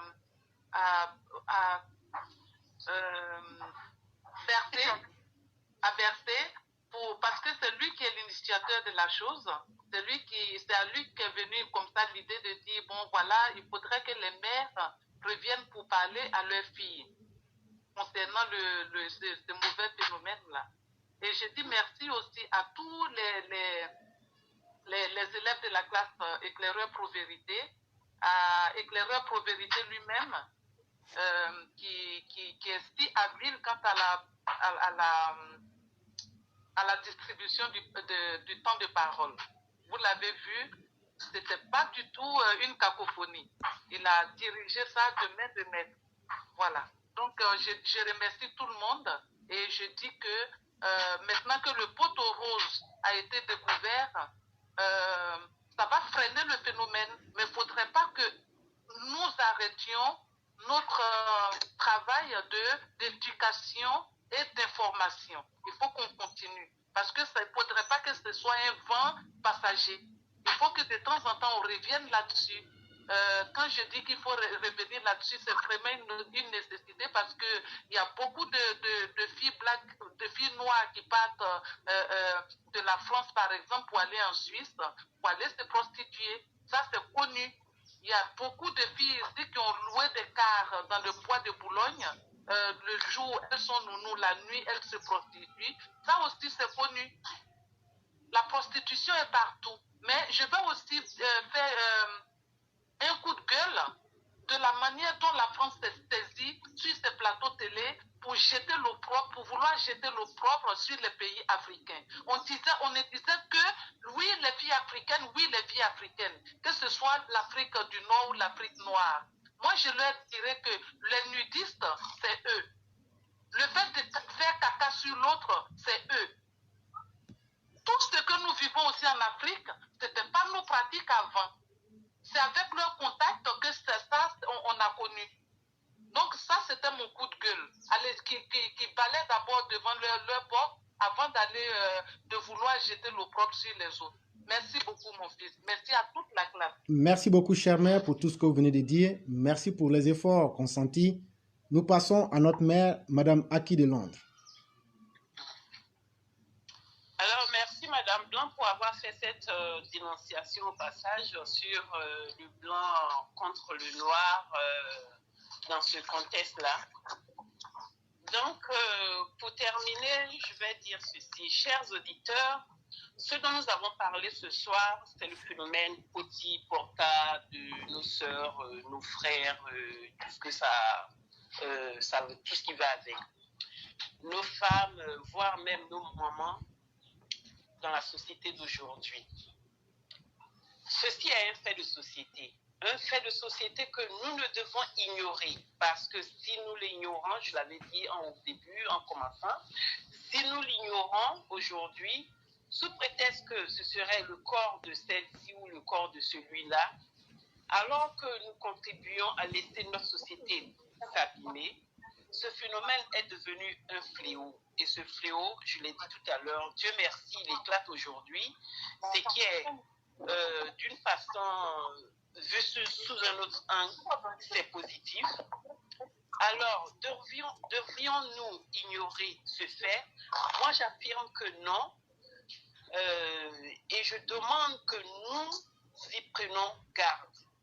Parce que si nous n'y prenons pas garde, si nous ne réagissons pas véritablement tous ensemble pour faire stopper ce phénomène, qu'est-ce que nous laissons derrière nous comme valeur à nos enfants? Une bien triste culture du sexe parti? Non. Et oui. Celle du Poti Porta? Eh oui. Celle du Poti Porta qui définit comme qui se définit comme la décharge d'excréments de l'autre, de l'un dans la bouche de l'autre. Et c'est ça que nos concitoyens, c'est à ça que nos concitoyens s'adonnent aujourd'hui. Je dis alors, préservons nos valeurs humaines et de cette façon, nous préservons nos enfants. Éclaireur, merci à vous. Avant de vous dire merci déjà, je dis grand merci à M. Berthet, qui est celui-même qui a émis le sujet dont on débat ce soir. Et alors, vraiment, M. Berthet, comme tous les soirs, comme tous les jours, vos participations ne passent jamais inaperçues. Et voilà, vous venez de nous donner l'occasion de réparer un méfait de notre société. Et ça, nous vous en sommes infiniment reconnaissants. Éclaireur, merci à vous aussi et puis à tous ceux qui ont participé, tout autant aux auditeurs. Et voilà, bonne émission à tous et on est ensemble là.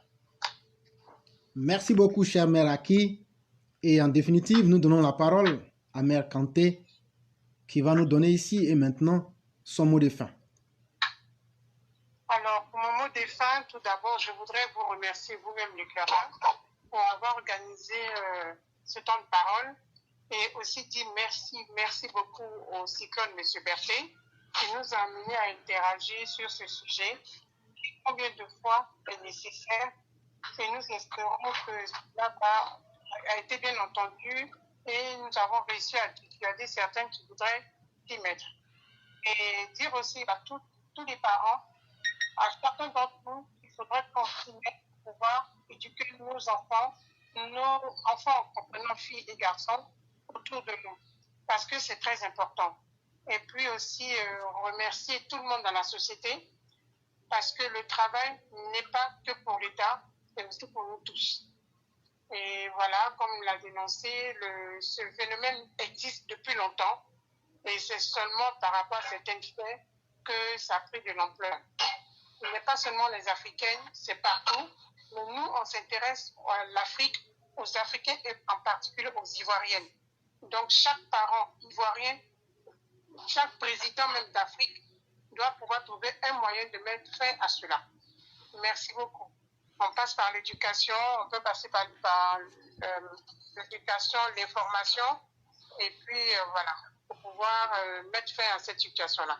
Merci beaucoup les pleureurs, bonsoir à tout le monde, et voilà, merci. Merci de nous avoir permis de nous exprimer pour la première fois, et voilà, ça nous donne le courage et le moral de pouvoir être prêts pour les prochaines fois. Merci. Merci à vous-même, chère mère. Merci au roi du printemps. Merci à Méité Tefeut. Merci à M. Berthe le cyclone. Merci à notre aîné Fadiga.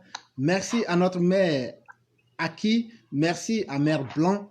Merci surtout à ceux qui, pour certaines conditions, n'ont pas pu participer, comme Yann, comme Adofis et aussi Hassan. Nous vous présentons nos excuses. Mais je dis, pour ma part, que l'émission aura été un succès. Et surtout, je salue l'esprit de discipline que chacun et chacune a observé pour faire de cette émission le succès que vous venez de constater. Et au vu de tout ce que vous venez de dire, je crois que l'espoir est permis. D'abord, à ces personnes porti-porta, nous leur recommandons fermement d'arrêter ce mode de vie et surtout d'arrêter d'en faire de la publicité. Il n'y a pas de gloire dans le mal. La deuxième chose que j'allais dire, c'est à ces personnes-là, quelle que soit votre croyance religieuse, même si vous dites que vous n'êtes pas croyant, si vous êtes africain, vous êtes au moins animiste, essayez de revoir à l'intérieur de vous-même pour vous réconcilier avec votre propre être. Parce que quand on a mangé du caca, bu de l'urine, on s'est déchargé spirituellement et on a accumulé les conséquences des actes des autres. Il faut corriger sa vie avant le jour fatidique, avant le jour final sur terre, c'est important. Et n'oubliez pas que vous n'existez pas dans le vide, vous avez un devoir, par votre présence sur la terre, à laisser une image, une dignité et surtout une histoire derrière vous. À travers chacun de vous, que vous l'acceptiez ou pas, tous ceux qui connaissent vos familles diront, c'est cette famille-là qui a donné naissance aux mangeuses de caca, aux buveuses de pipi. Et ça va rester dans la postérité. Troisième chose que j'aimerais dire, je me réfère un peu... Qui fait tant de bruit? C'est tellement intéressant. Ok. Et la dernière chose que j'allais dire, c'est en guise de conseil pour tout le monde. Toi, aujourd'hui, qui as été poti-pota ou porta-poti, de toute façon, you are a mess. Et donc, ce que nous pouvons te recommander, c'est que ce soit le christianisme ou l'islam ou toute autre religion, Dieu est un Dieu d'amour qui ouvre toujours la porte de l'espoir à chacun d'entre nous. Et à cet effet, la vie du Christ est un exemple permanent de la repentance. Et la vie du prophète de l'islam, quand on prend le Coran nous montre qu'un être humain qui s'est rabaissé au niveau le plus bas devient un animal. Et ce prophète-là dit, mais Dieu, comment quelqu'un qui est déjà mort, tu peux le ramener à la vie? Comment quelqu'un qui s'est déshumanisé, tu peux le ramener à l'état humain? Comment quelqu'un qui a perdu tout espoir, tout fondement de sa personnalité intérieure et extérieure, comment tu peux ramener cette personne à la logique de la réalité humaine? Dieu dit à ce prophète, prends des oiseaux, apprivoise-les, et avec le temps, le dialogue, la communication, l'approche, tu verras que ces bêtes sauvages, ces bêtes qui n'avaient aucun lien d'humanité, quand tu vas les apprivoiser, les habituer, leur parler, leur donner des conseils, les canaliser sur le bon chemin, tu verras que ces bêtes-là, un jour viendra, tu n'auras même plus besoin de leur lancer l'appel. Elles viendront à toi de façon délibérée. En tant que société, corrigeons-nous. En tant que société, soyons l'espoir des uns et des autres. En tant que société, posons des actes forts pour que les éléments de cette société que nous sommes puissions nous reconnaître dans cette société. Mesdames et messieurs, je vous dis merci. Merci infiniment à chacun et à chacune d'avoir donné de votre temps. Merci à tous ces auditeurs, ces milliers de personnes qui nous suivent avec intérêt. Merci beaucoup. Et de ce pas, je vais vous dire très bonne soirée pour les participants. Merci à toi, chef frère, et on a l'écoute. Merci beaucoup. Bonne émission. Merci beaucoup. Ok, merci. Ok. Merci beaucoup, éclairé. Merci à tous. Merci.